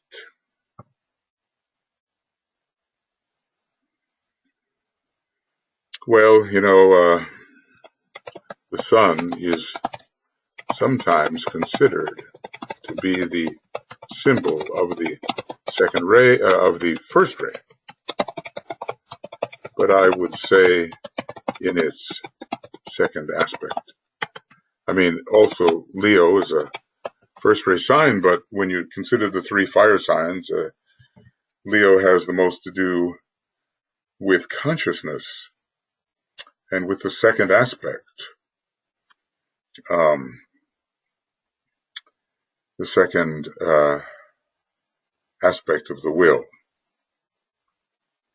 So let's just say Sagittarius is more the mind, Leo is consciousness, and Aries is the will to be more the pure first ray sign. So forget not that all rays have three aspects. Well, that's it. Every ray has at least three aspects, and maybe 7. And that all three can be contacted by the human consciousness of the spiritual man, thus placing at his disposal the energies of the 7 rays and the 21, and of the 21 forces. So these are necessary divisions leading to 7 rays, each of them having 3 divisions. And finally, there are 49 really. If you look at the 49 fires, you can't get away from the idea that although there are 3 major monadic rays, there are also 7 monadic rays. Depends on the plane we're dealing with. And although there are 3 subsidiary aspects, we've got to look at the 4, 5, 6, or 7 attributes subsumed by the third ray. So yeah, we have 21, but we also have 49. Well, all these divisions and their spheres of influence will be made clear as we go on. It is this synthesis, and when we're dealing with synthesis, we're dealing with the law of synthesis. Law of synthesis on ray 1, law of attraction ray 2, law of economy ray 3. It is this synthesis which is revealed at the 5th initiation, and as I said above, the combination of these forces produces the ascension. Now, which is it? The 6th initiation or the 7th?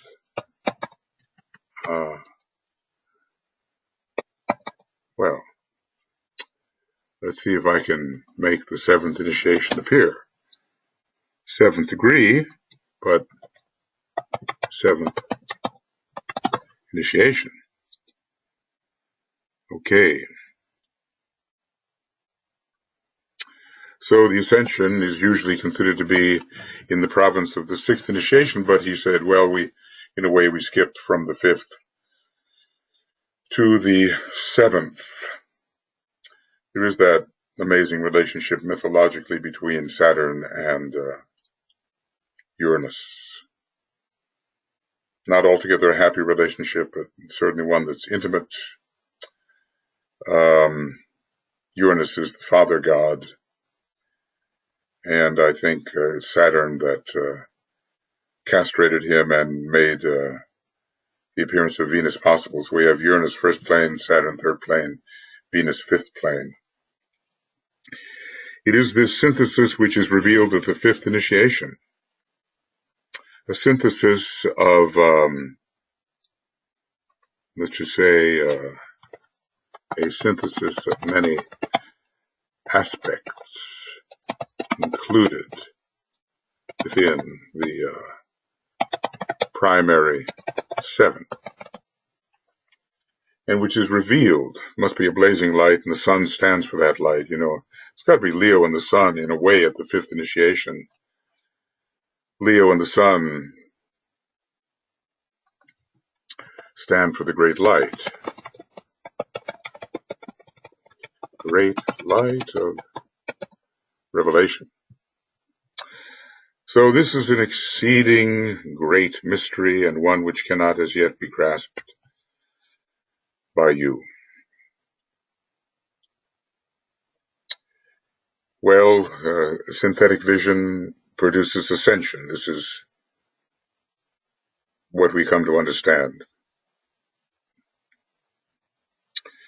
These forces are appreciated, are all seen as related and as one whole, and this, I suppose, lifts us into the monadic realm, which is not yet reached in the world of Brahma. The world of Brahma is still the five lower subplanes of the cosmic physical plane. This is an exceeding great mystery, and one which cannot yet be grasped by you. From the height of the Mount of Ascension, light is thrown upon the hierarchical plan in such a manner that the purpose in the mind of the planetary logos is for the first time truly grasped. So, you know, is this from the monadic plane or the logoic plane,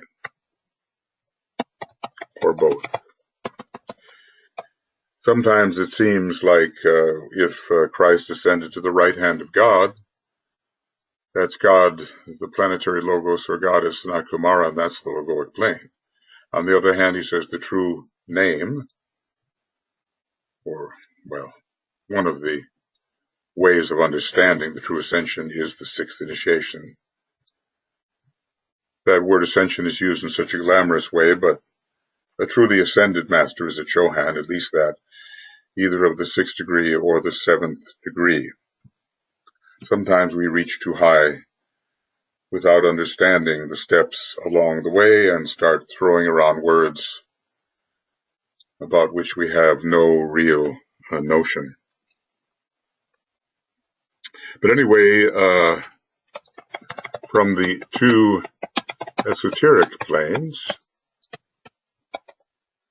the plan, with the sixth and seventh, counting from below upwards, the divine plan is seen differently.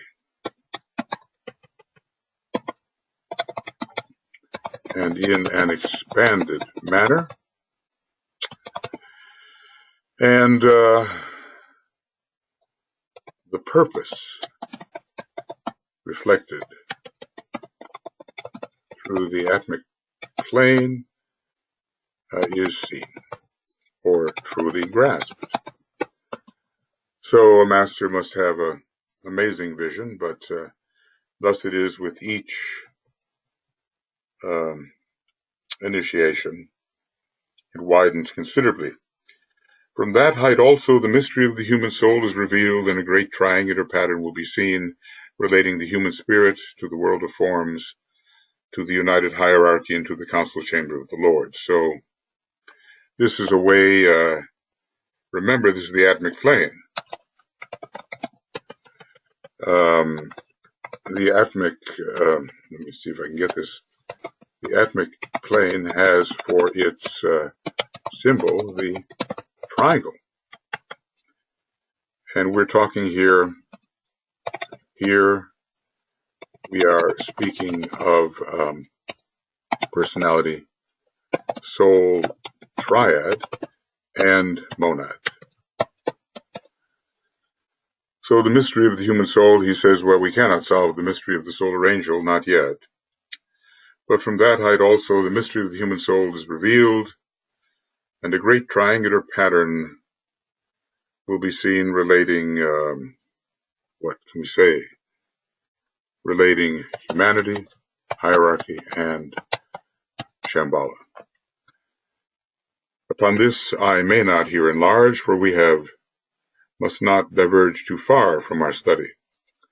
One thing only can be said: from that high place of the fifth initiation, Atma Buddhi Manas, will, love, and intelligent action can be seen in united activity.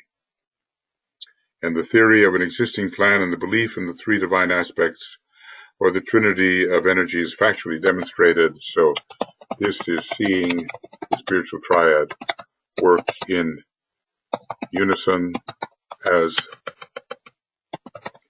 a great reality. Yeah. Great things lie ahead,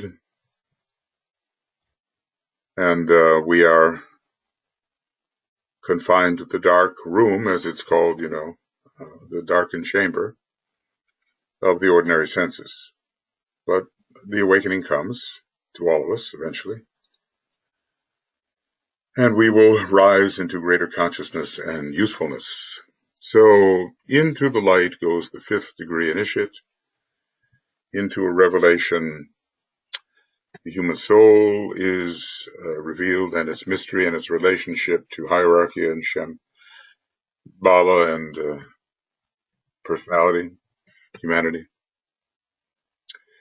The great ray of love, wisdom, is more deeply understood, and we see that second ray, since this initiation, I think, is much ruled by Leo with its inherent second ray in relation to the fire signs.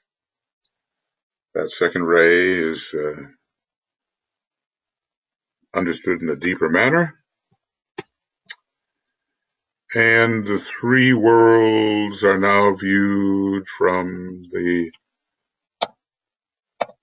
world of significance, which is the spiritual triad. And previously it was meaning. That is related to the world of the soul, meaning. Meaning has to do, I think, with less with direction and forward movement according to the purpose. Meaning has to do with placement of one factor relative to another, the overall position of something within a united whole, but not so much the driving forward and that higher something which significance points to.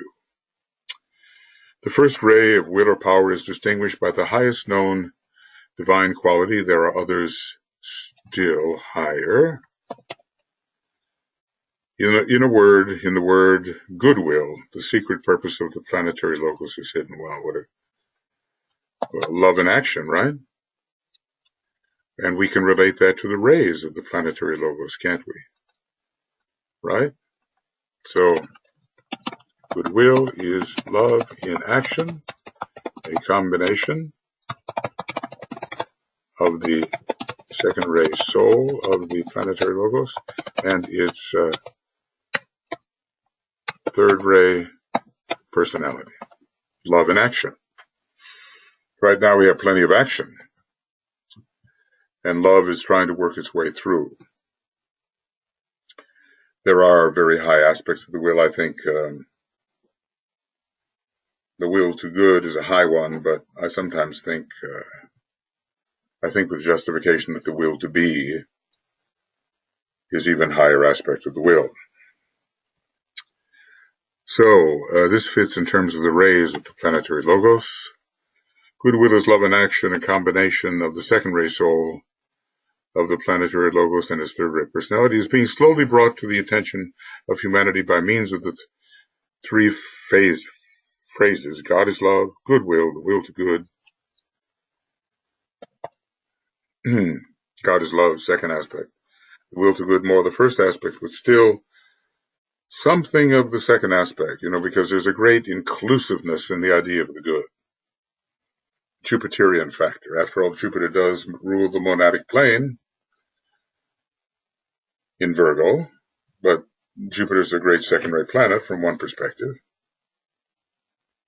And it brings together all the things that must be brought together to create the good, which is perfection in a way and completeness in another. These three phases in reality concern the three aspects of the first ray: love, the good, goodwill, in order. Second aspect,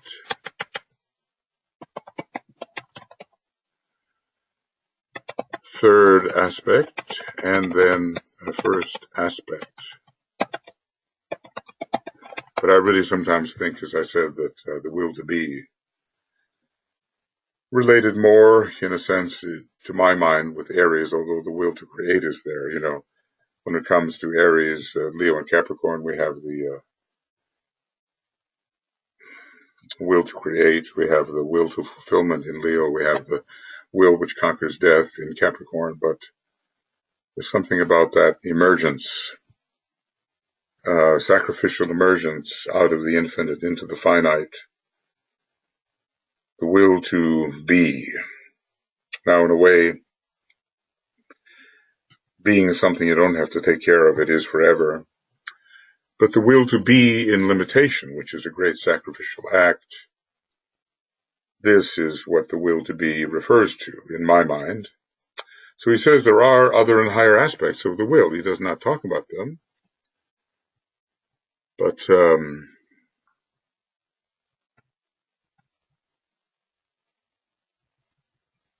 yeah, but they do exist.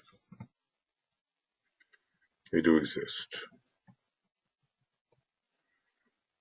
Okay. Going on. And not having the slightest idea where I am in terms of time. So I hope I can be forgiven for that. A lot of little buttons to press here, and sometimes I forget. When a master takes the fifth initiation, he already knows the significance of the first two aspects.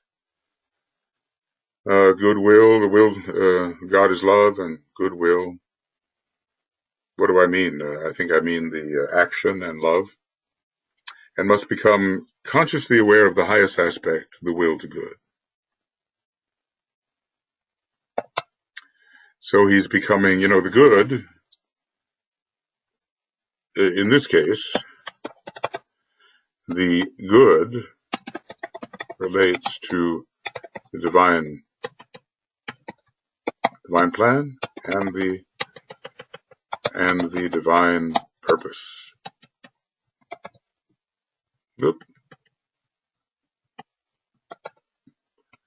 He has developed in himself the love necessary to salvation, his own and that of those he loves, his fellow men. Love and salvation are inseparable. Let's get that out of it.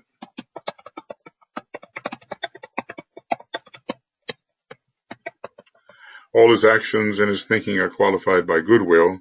He really knows how to act with love in action, in its esoteric sense, not just with hands and feet, but in some other physically effective way. And the significance of the will to good lies ahead of him and will be later revealed. Maybe this is a monadic revelation pertaining to the two highest planes. Sometimes I think that the will to good relates to the monadic plane and the will to be to the logoic. But then again, I'm making an assignment here, and we don't know how Master DK really sees this. As this first ray is not in incarnation at this time, and therefore souls who can fully express it are absent, the entire theme anent this type of energy and its influence and quality when related to the energies and the forces is most difficult to express. Well, so there are no true first ray souls. EP1, page 26. And maybe that means no combinations of the first ray monad, first ray soul, some kind of direct alignment. It does seem that there could be first ray souls and first ray personalities according to the Technique of Integration description in Esoteric Psychology, Volume 2, for the first ray. But the first ray monad and the first ray soul, I think, it's pretty much given in DK's group that any first ray soul there was on the first subray of the second ray and had basically the second ray monad. You have to have something fundamentally second ray to be a profound student of Master DK and be held for training in his groups. Each great ray, as it comes into incarnation, transforms the speech of the cycle, enriches the existent vocabulary, operating in the third ray realm, right, that of the articulated word through the throat center, and brings new knowledge to humanity. So what do we have here? Basically a constant cyclic enrichment via the impacting rays. The many civilizations, past and present, are the result of this, and they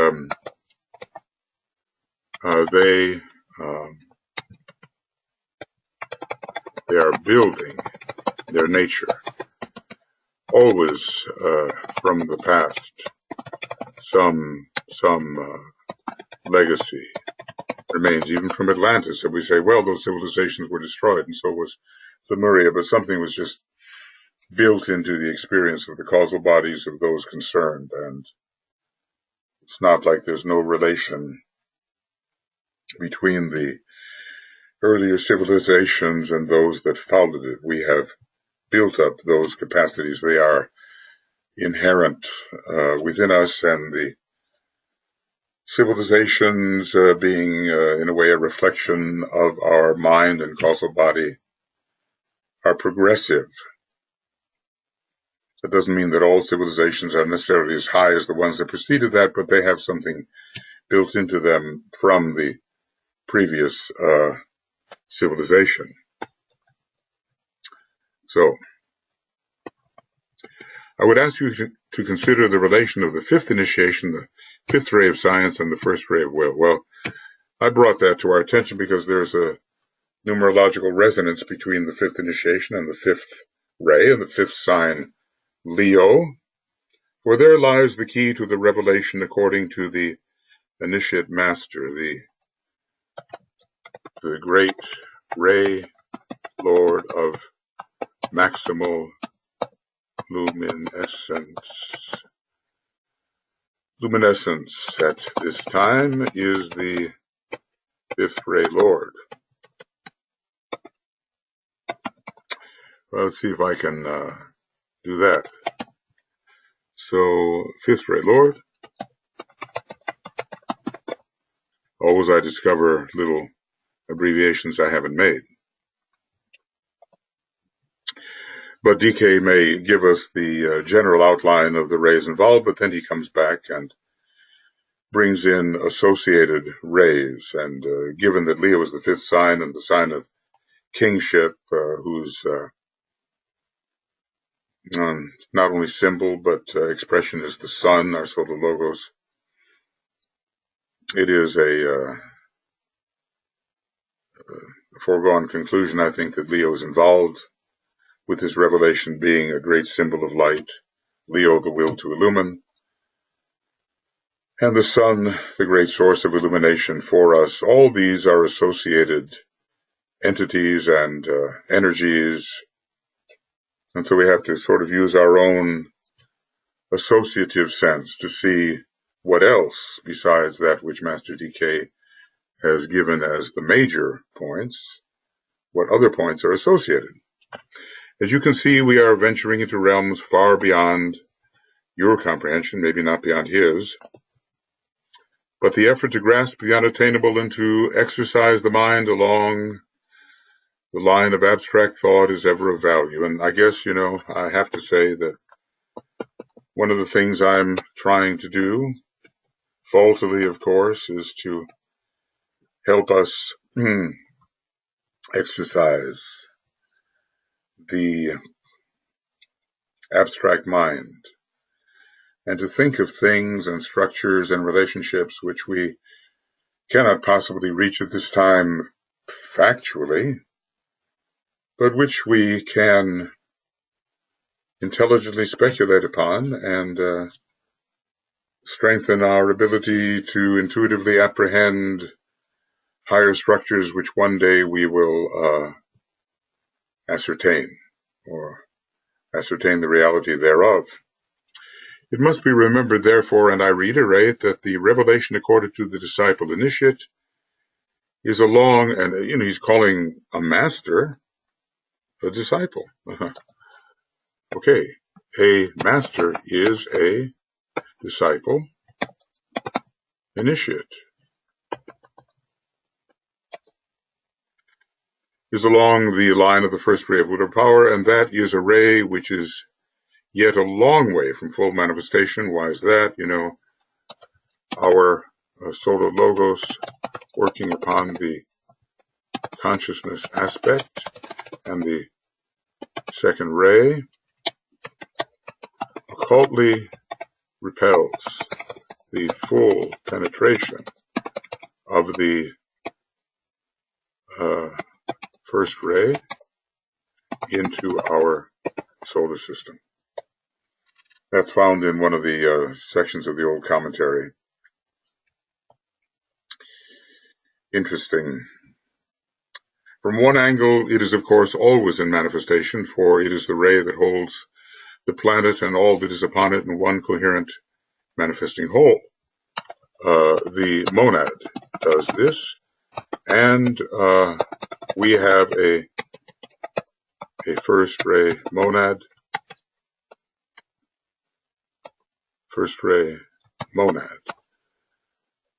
as the monad of our planetary logos. This is given in the latter part of the esoteric astrology book. Remember when that was pointed out to me, I've had a few friends that say, well, have you ever seen this? Have you ever seen this? And oftentimes, the other shoe drops or something just falls into place and it's, just what I've been looking for, or something I never considered, or this makes everything make sense. Piece by piece, I had a friend, we used to call it, the second ray gathering the nuggets as the squirrel gathers the nuts. We used to call it, in an amusing way, nuggetry. Gather all the little pieces until the jigsaw puzzle really starts to make sense. It is the ray that holds the planet and all that is upon it in one coherent manifesting whole. The reason for this coherent synthesis is the evolutionary effort to work out divine purpose of the planetary logos, and also of the solar logos, of whom our planetary logos is a disciple. The first ray ever implements that purpose. Purpose is sort of the standing wave,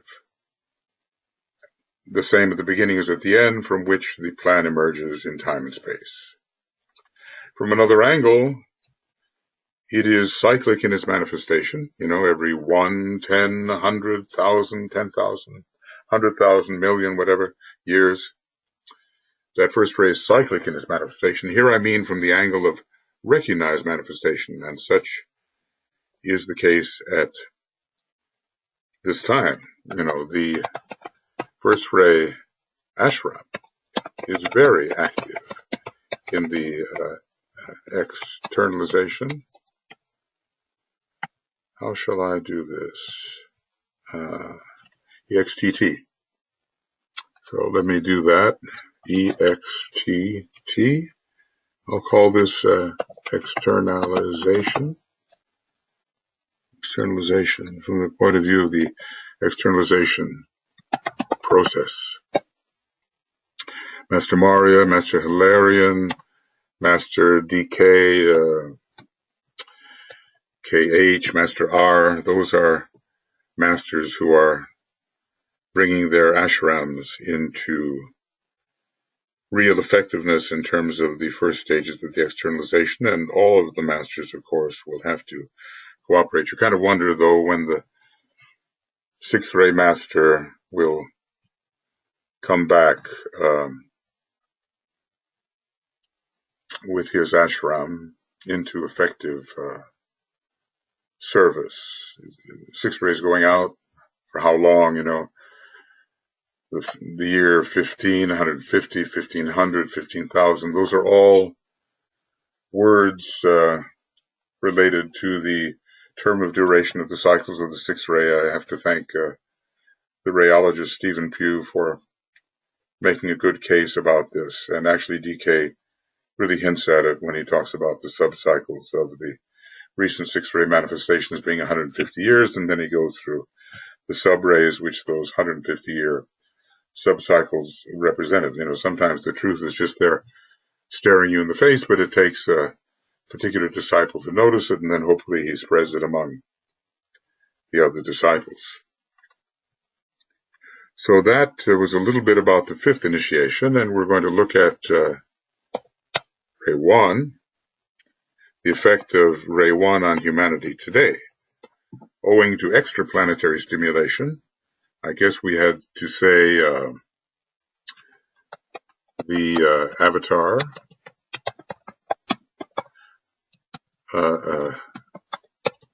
avatar of synthesis.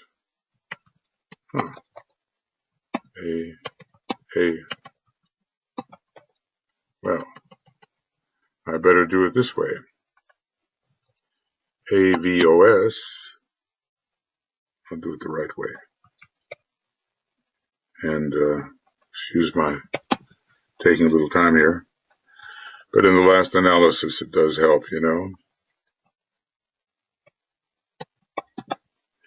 And we'll call it AVATAR, first ray avatar of synthesis, okay?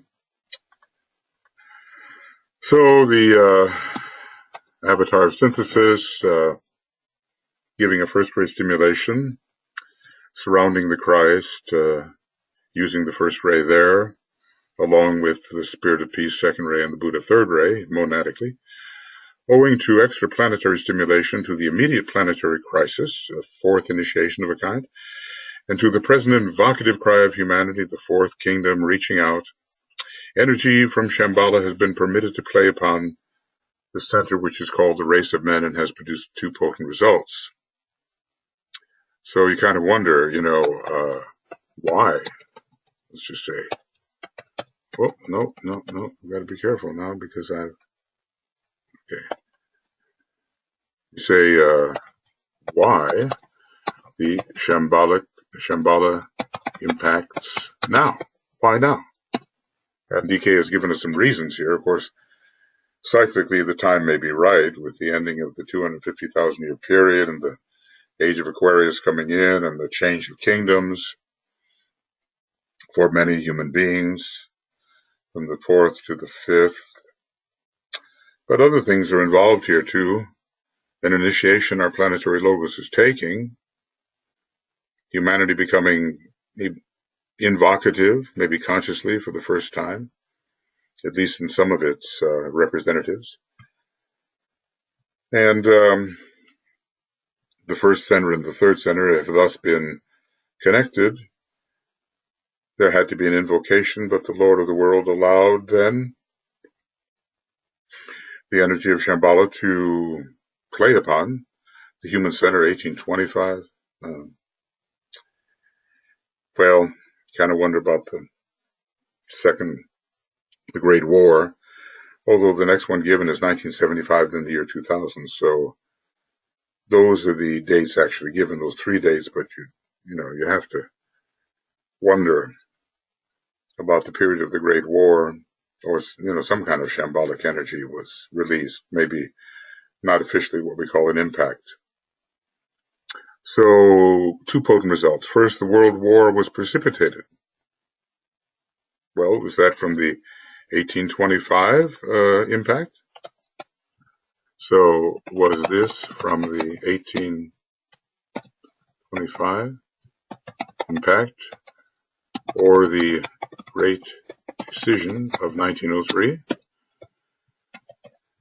Well, a number of factors are involved simultaneously. And secondly, the fission, not the fusion, but the fission of the atom resulting in the atomic bomb was brought about, a very first ray, fifth ray kind of development. So the Shambhala impact, war, and the bomb. The Great War and the atomic bomb, and hydrogen too, and neutron too. These are all just aspects of this tremendous power released. Both these events were made possible by the pouring in of the energy of the power of the third aspect of the first ray power of will. I'm recalling that I think it's the Nazis were influenced largely by this third aspect of the will aspect. But this involved matter. The third aspect always does. And the power within matter, and a war within the realm of matter precipitated, although maybe the war on the astral plane was even worse, but this was a precipitated war. Being born after the war, in the middle of it, so one didn't even know what was happening. It seems very strange, but one sees the pictures, the films of those who were involved, and one knows it is so. This is the lowest aspect, and definite material effects were produced.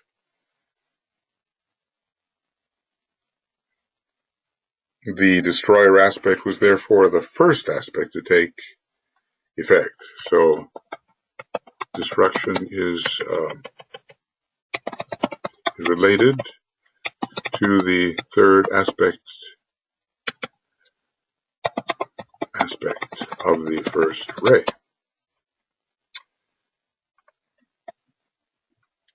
It split the thought form of materialistic living,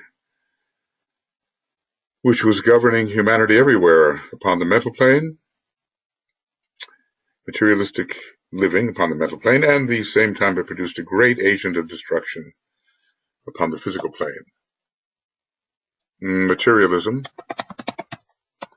received its death blow.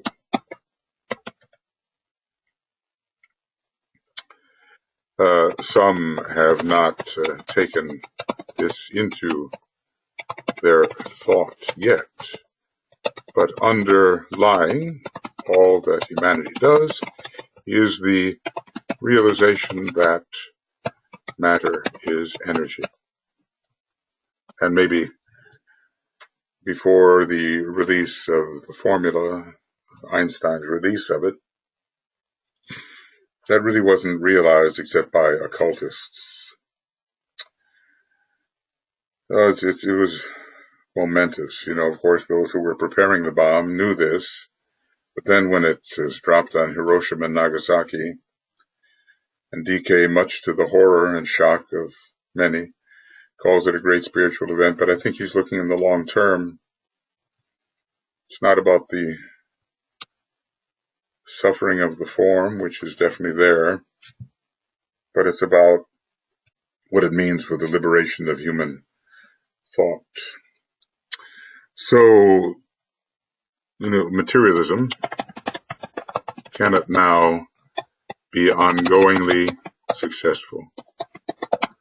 Although there are still ignorant materialists, and they are much deceived.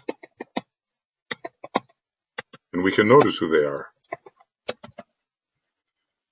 We see they're under a great spell, a great glamour, still subject to the personality ray of our planetary logos, still subject to the imprisonment of the senses, the lower senses.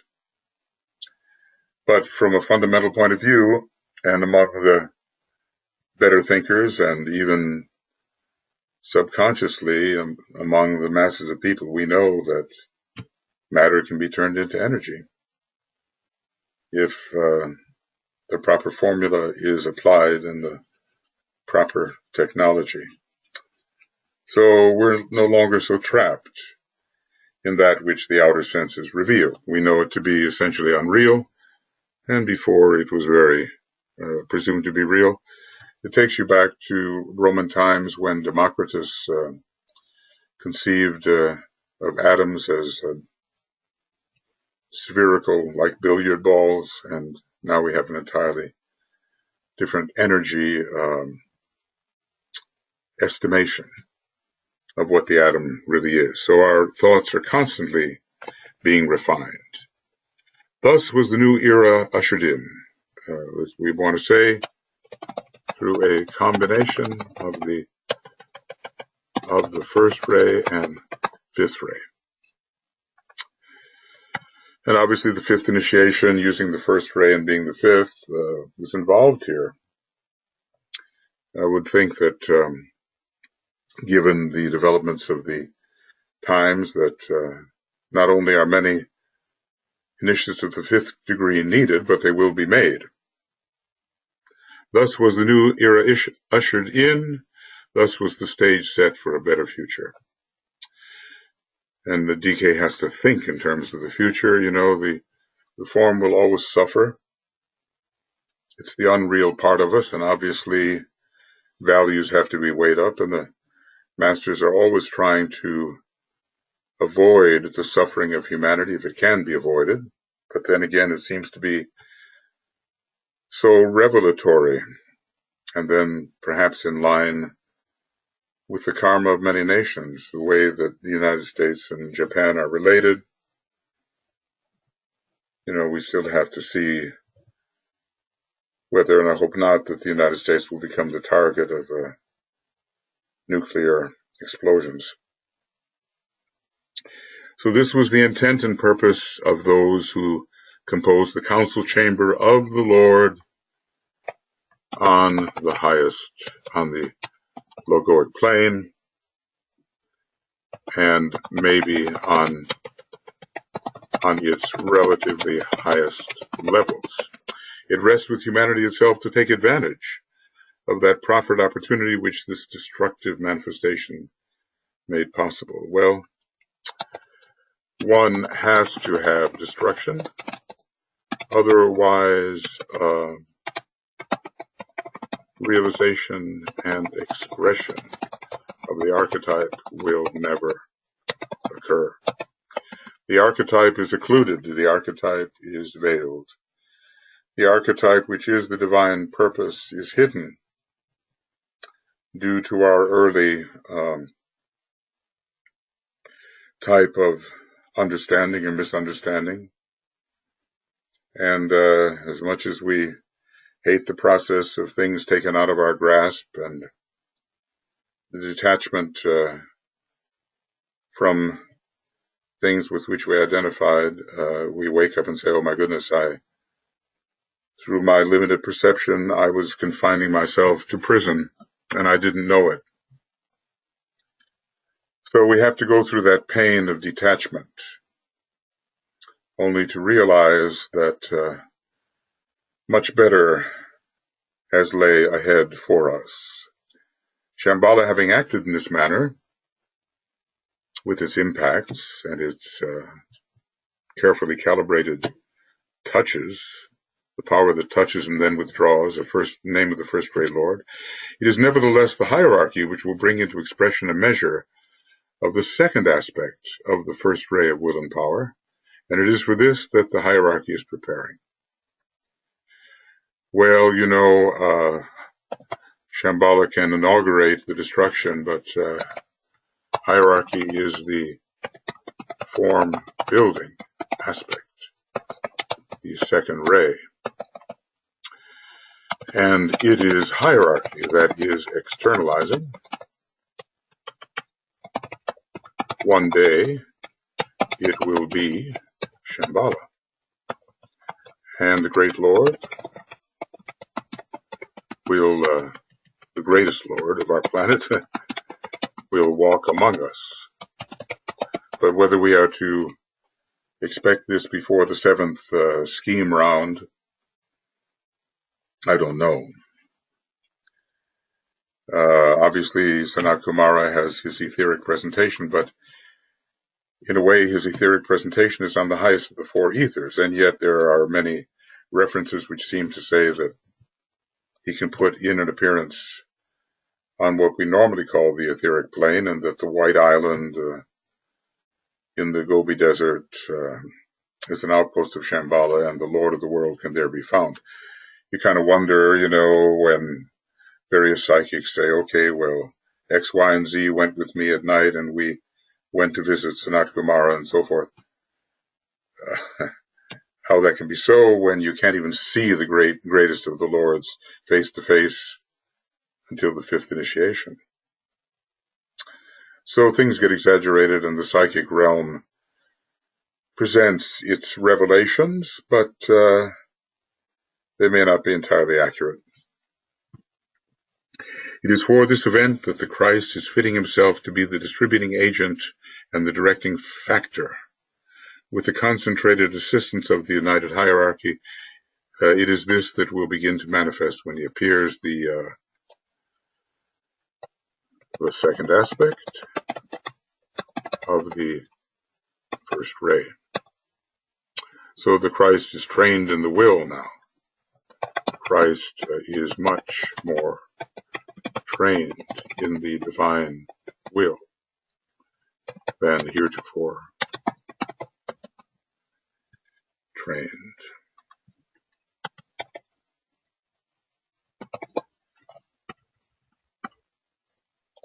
You have here the true reason for his proclaimed coming or reappearance. Well, to bring the second aspect of the divine will. DK drops in these great nuggets of information, the true reason for Christ's reappearance is the expression of the second aspect of the first ray will of power. It's, in a way, you could say that Christ lives in Shambhala, and his reappearance is a Shambhalic event. Not just a hierarchical event, because we're dealing with the ashram of Sanat Kumara. The hierarchy is the ashram of Sanat Kumara. The distinction between material living and spiritual living will be clearly demonstrated. Well, for some it's getting clearer all the time. It's all about overcoming the great heresy of separativeness or separateness. And if we live the separative personal life, it's not spiritual living. And if we live the life of a growing appreciated unity, it is spiritual living. So this is made possible by the cleavage of the ancient materialistic thought form on mental levels. Let's just say this way, that no thinking person believes any more that matter is not energy.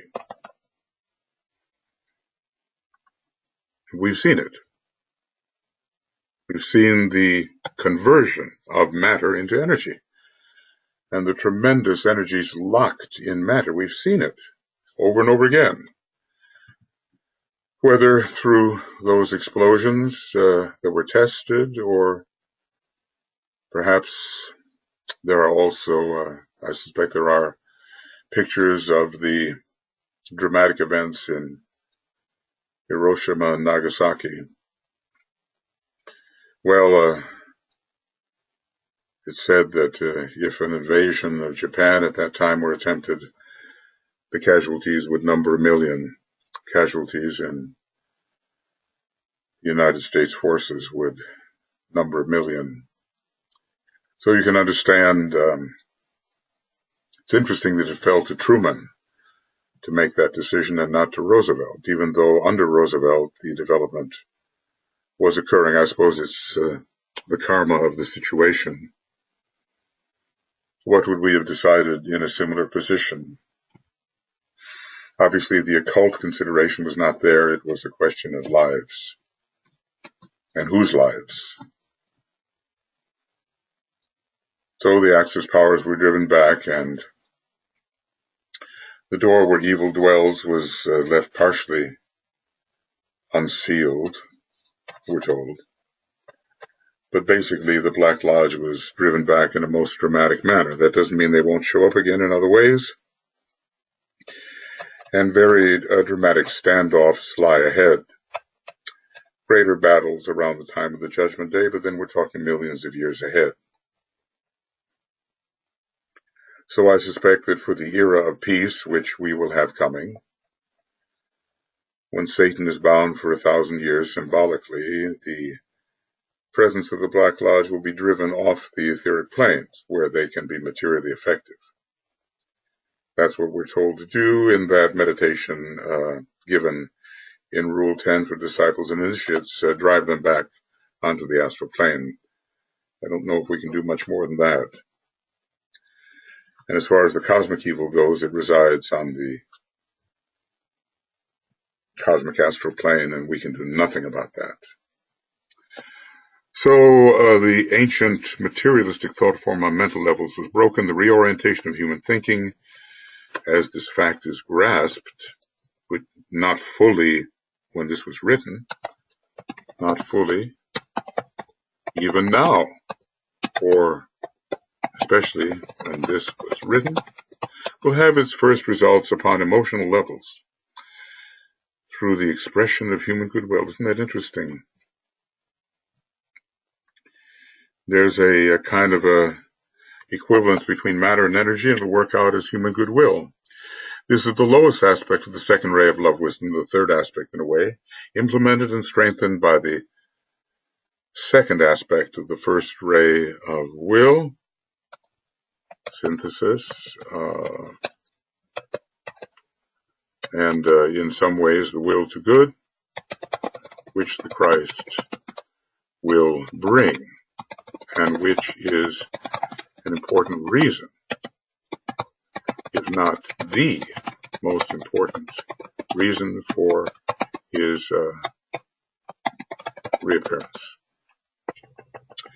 On the physical plane, the great scientific discovery, called colloquial, the splitting of the atom, well, maybe it isn't that. Maybe esoterically it's something different, although there are other kinds of developments related to the atom which are longed for as the source of great energy, the fusion factor. So the great scientific discovery called the splitting of the atom will be turned eventually to the production of those conditions which will enable mankind to follow the good, the beautiful, and the true,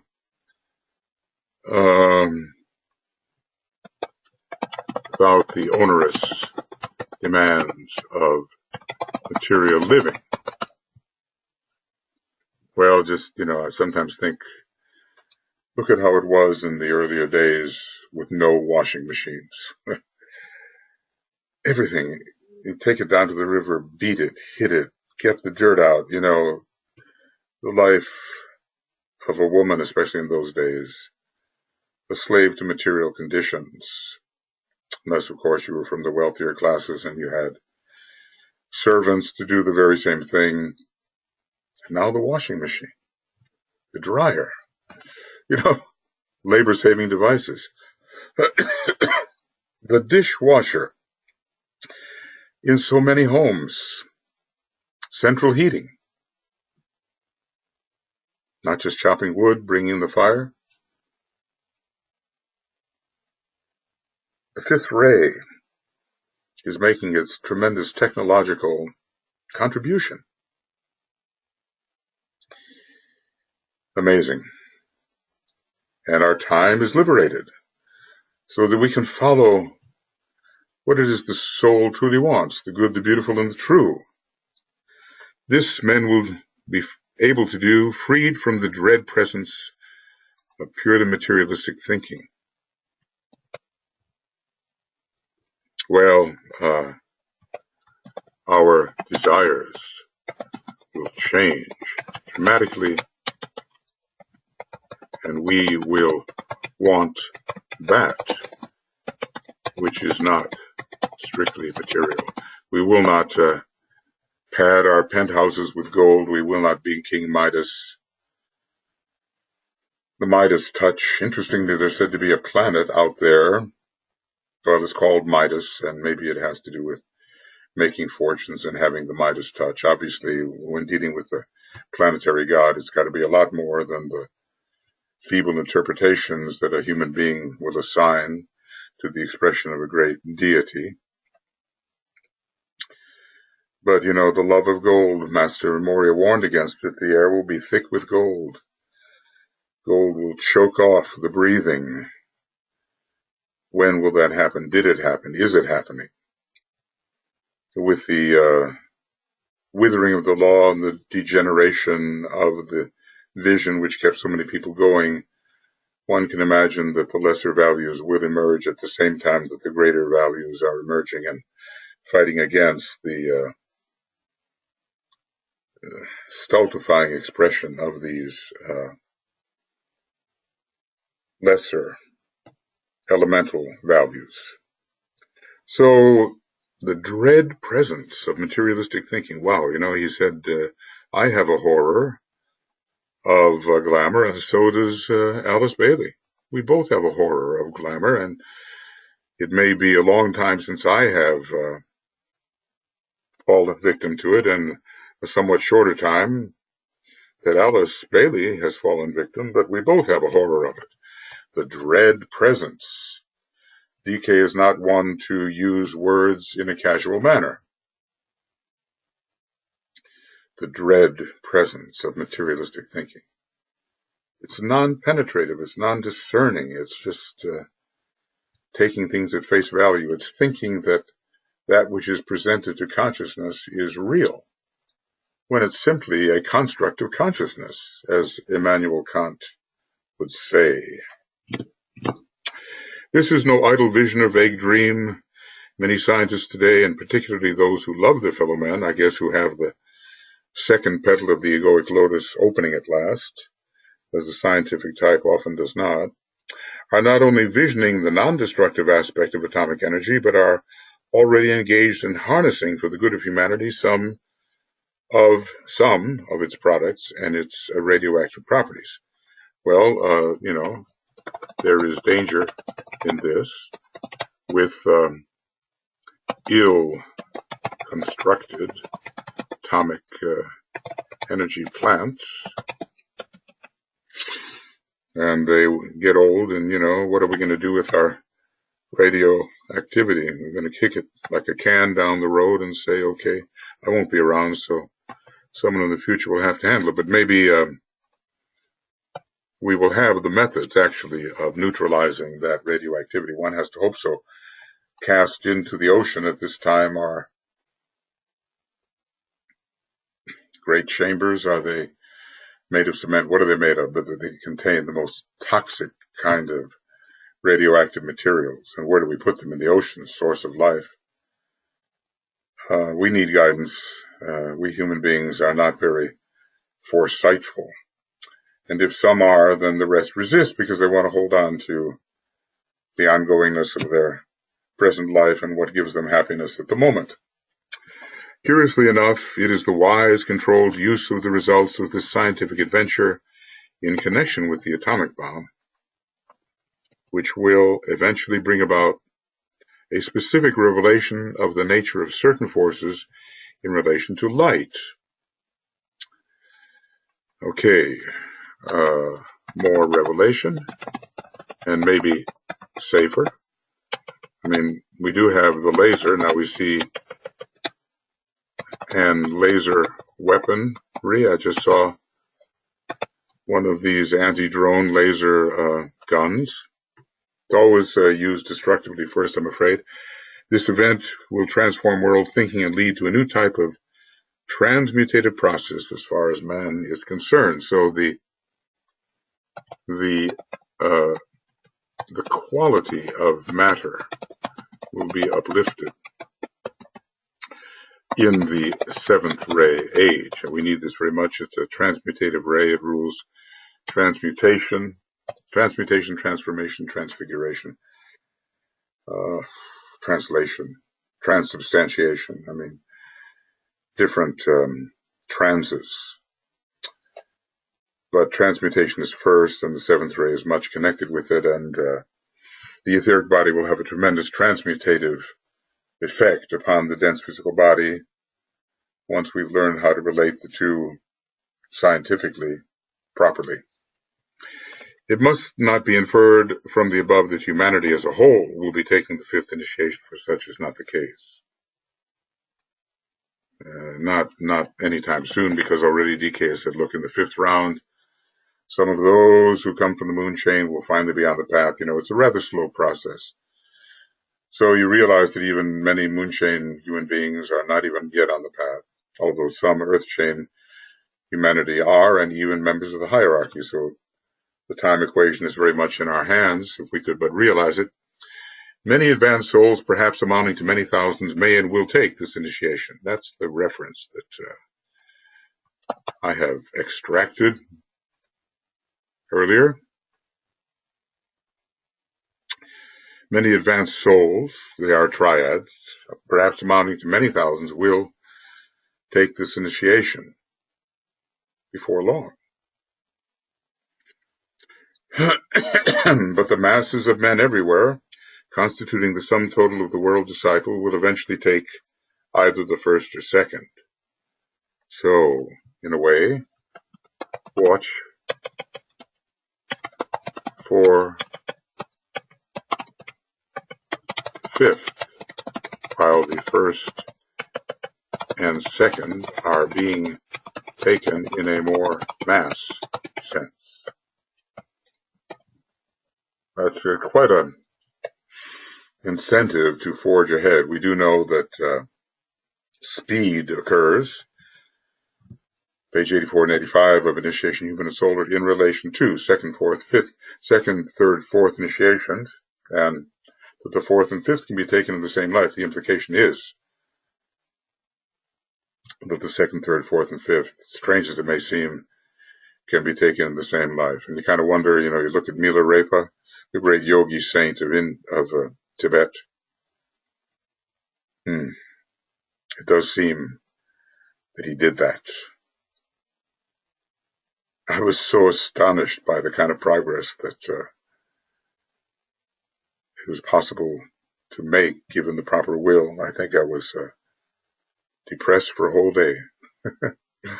It just seems so impossible. But then, you know, DK doesn't write idly, and if he says the second, third, and fourth can be taken in the same life, and that the fourth and fifth are frequently taken in the same life, well, draw your own conclusions. The effect, however, of hierarchical happenings in conjunction with Shambhala will lead finally to the great stimulation of the fifth principle, Manas, the intelligence principle in man. Well, you know, has Manas, or will Manas reach a kind of apotheosis in the Aquarian age, maybe under the era of Mercury's rulership of that decan age, second decan age of Aquarius? But it seems to me that Manas must continue to grow. And why do we talk about Manas? The fifth ray, the fifth initiation, the light, let's just say, why Manas? Fifth ray, fifth initiation, and atomic plane, the fifth.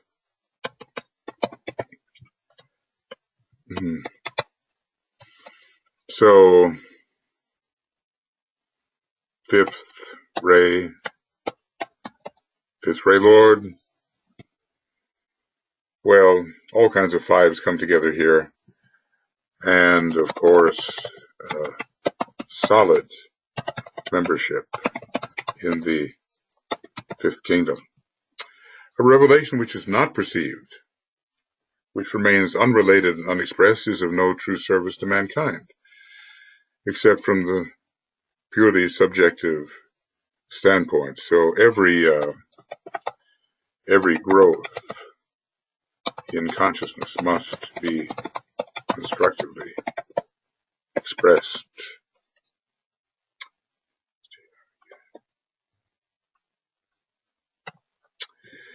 Nevertheless, through the proposed stimulation, through the efforts of those who have taken the fifth initiation, because all initiates of the degree towards which others are moving help them thus move, and through the new direction of first ray energy from Shambhala, looks like we're not done with that yet, and I don't think we're done with Shambhala impacts, coming from during the Aquarian age, which has somehow so much of the first ray connected with it.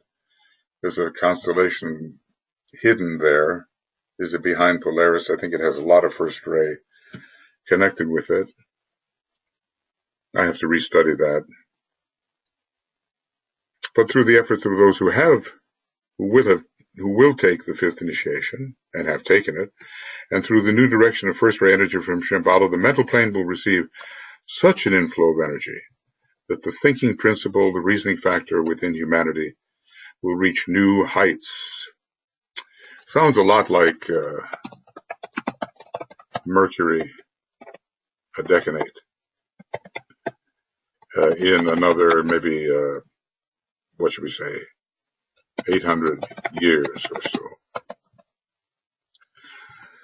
Thus will light stream forth into the minds of men, and the first stanza of the invocation prove that it can and does receive an answer to its invocative appeal. It is as if the great invocation will be enacted, at least partially, during the age of Aquarius. The light and maybe later, the love of Venus, essentially a sixth ray, second ray monad, in the last decade of Aquarius will pour forth. About the will and the purpose, not for all, I think, but certainly for those who are taking the fifth initiation, perhaps many thousands. It's always tough to climb and to dare to go ahead into the unknown. Not really unknown from our monadic perspective, but unknown from our limited personality perspective. We always have to dare against the darkness. It reminds me, of course, of Master Moria's little section there in the Agni Yoga book called the Book of Daring. It's just a few pages, but extremely inspiring.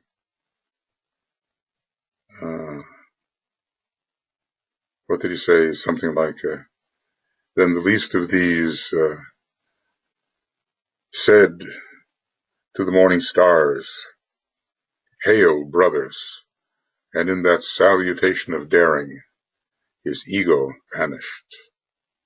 Very close, something like that, It always arrested my attention because everything's an infusible, and our greater brothers are brothers, and brothers are monadically related, and the monad is related to pure being. So the great and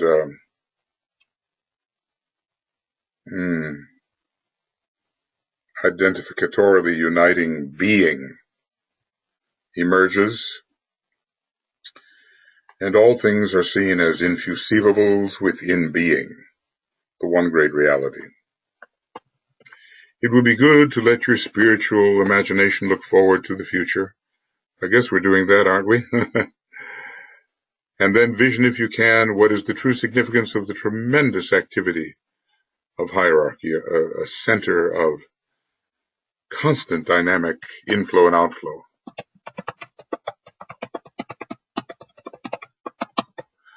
You know, the second ray is not just static. It's going here or there, pouring forth, receiving, you know. If we look for the center of peace, we find that to be on the first ray and Shambhala. One of the signs of the coming of this new light and energy inflow is a definitely curious one. It is to be found in the instability of the human mental mechanism and the human thinking process at this time. Gemini, let instability do its work. So the destabilization of the human mental apparatus is the sign of the inflow of the new light. The new light of the revelation and of those who are taking that initiation. Well, here's Master DK, you know, has a very important but it would seem somewhat lowly job of dealing with us, communicating with us, since he's a newly made master, maybe not quite 150 years ago. His task is very much to contact humanity, and thus he continues. And how long will it last? The Alice Bailey was 30 years. The HBB, well, he helped her. We don't know for how many years. How long will the next one be? Given the technology which can make things go faster. Anyway, we are destabilized in our thinking. This is due to the premature response to the new incoming potency, that of the great light, you know. It is a mass reaction, and therefore the statistical returns are somewhat misleading.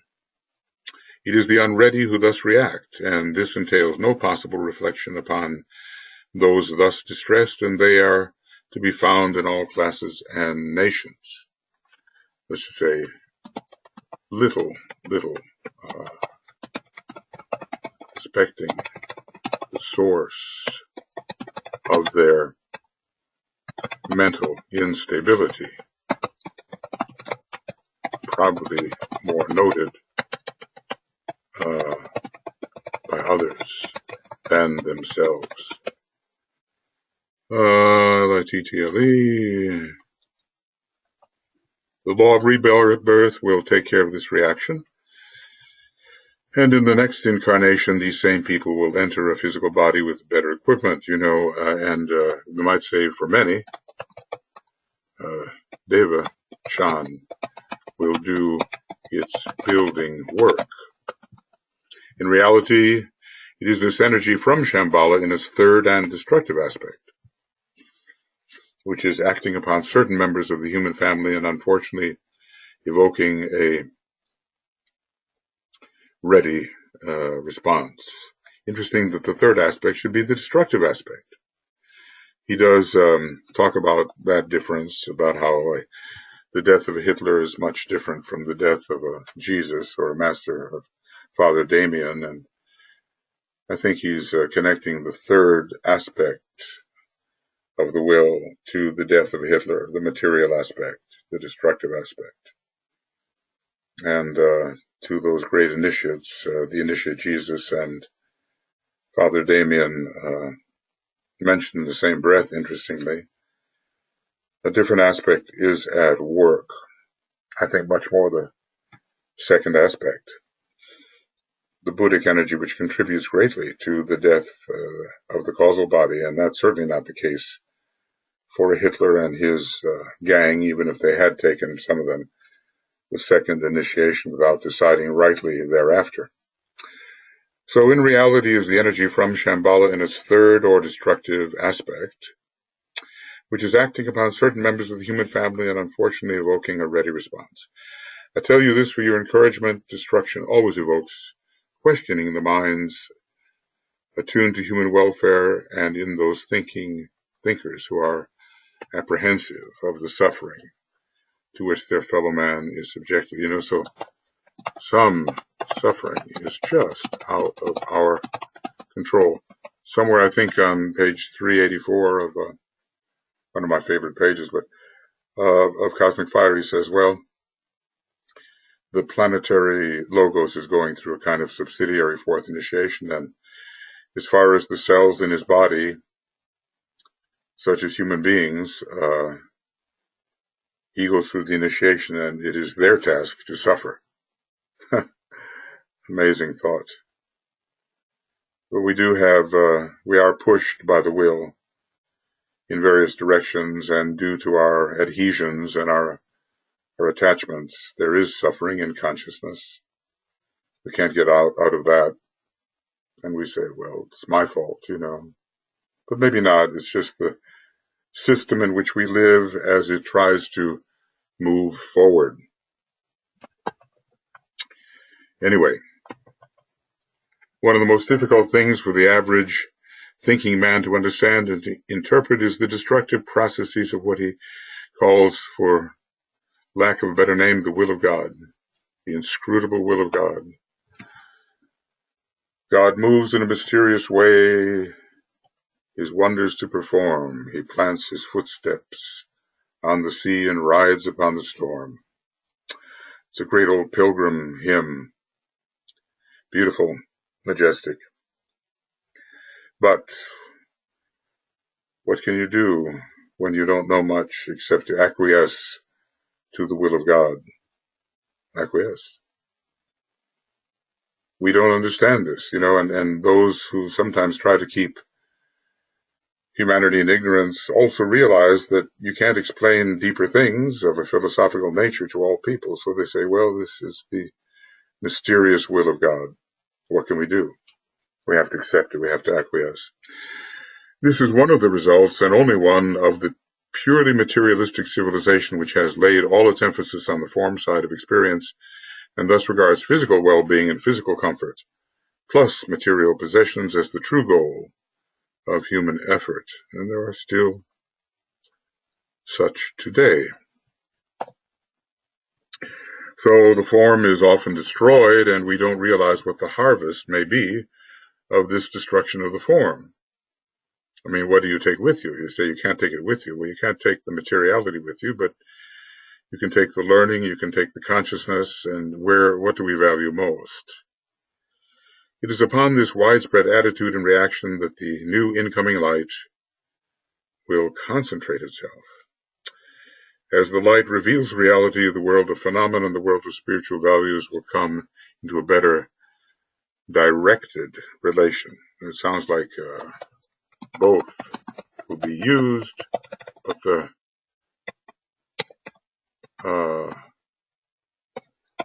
relative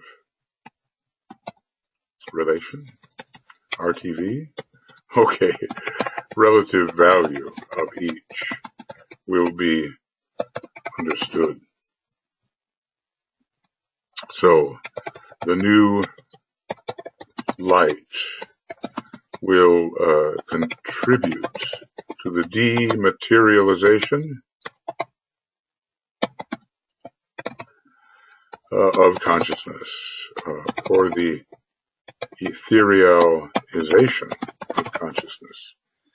Dematerialization of consciousness. And we will see much more truly what is, and not be so deluded by that which only seems to be, but which we take for being reality. I guess we spent enough time in the darkened chamber, I suspect. From all the above, you will note that some of the effects upon humanity as a whole, you will note that some of the effects upon humanity as a whole and the skeleton structure of the new and beautiful future will take place as a result of the incoming first ray activity. Well, we have to be liberated from our adhesions, you know. No details can yet be given, but enough has been written down anent the basic predisposing cause to enable you who read to ponder upon the possible effect spiritually affecting. You know, man tends to hate those upon the first ray and to misunderstand them. But the revelation given and the veils rent and destroyed are worth the suffering and consciousness which it seems to take to reveal and make present to us the better future. What is coming is a civilization of a different yet still material nature, because after all, you know, it's Aquarius. Aquarius rules a material hierarchy, but animated by a growing registration by the masses everywhere of an emerging, and of course the seventh ray, SVR, is material in a sense. Certainly it can be used very materially, but also etherically. But animated by a growing registration by the masses everywhere of an emerging spiritual objective which will transform all life and give new value and purpose to that which is material. So the true function of matter and its place in the scheme of things will be revealed. Okay.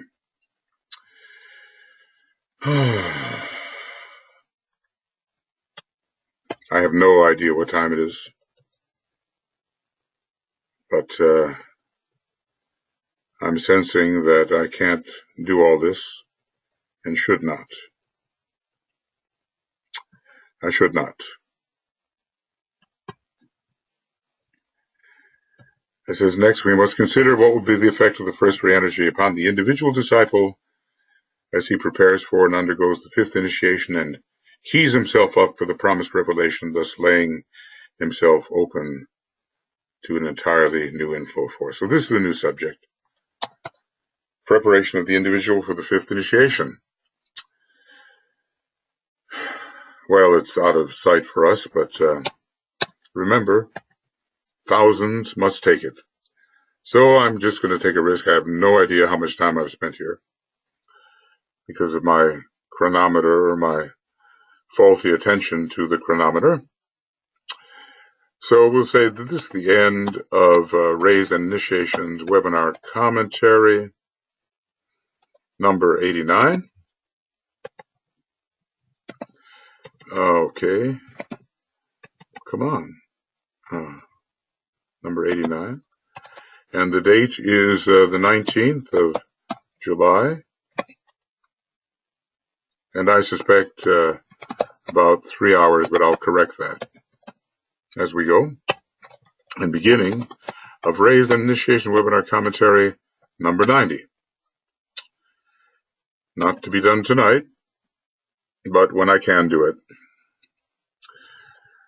So friends, amazing stuff, isn't it? I mean, when you take the time to really ponder it and really think about it and really absorb what Master DK is giving to us,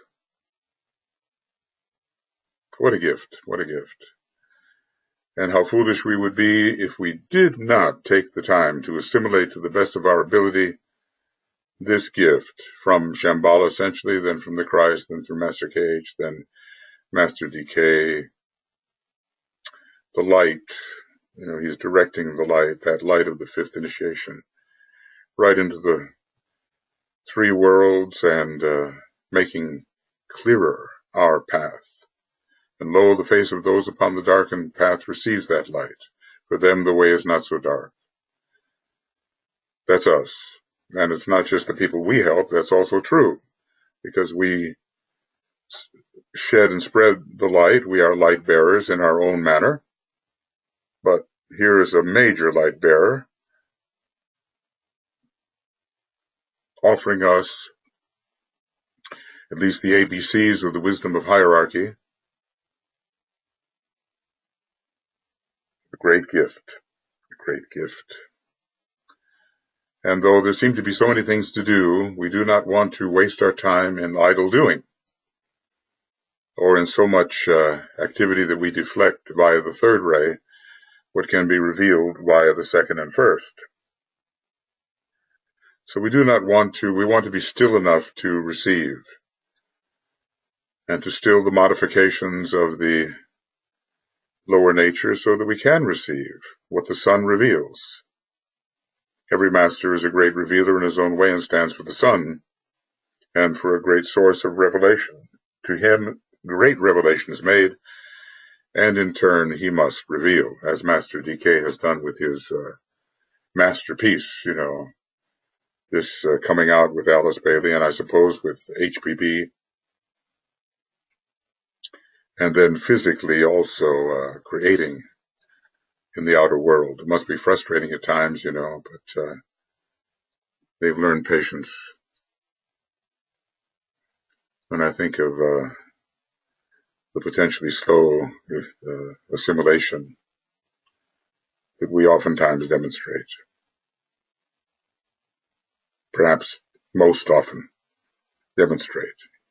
He says you better learn patience, otherwise you're going to be quite frustrated when you get onto the other side and you see how slow is the response of those you may try to help from the inner side.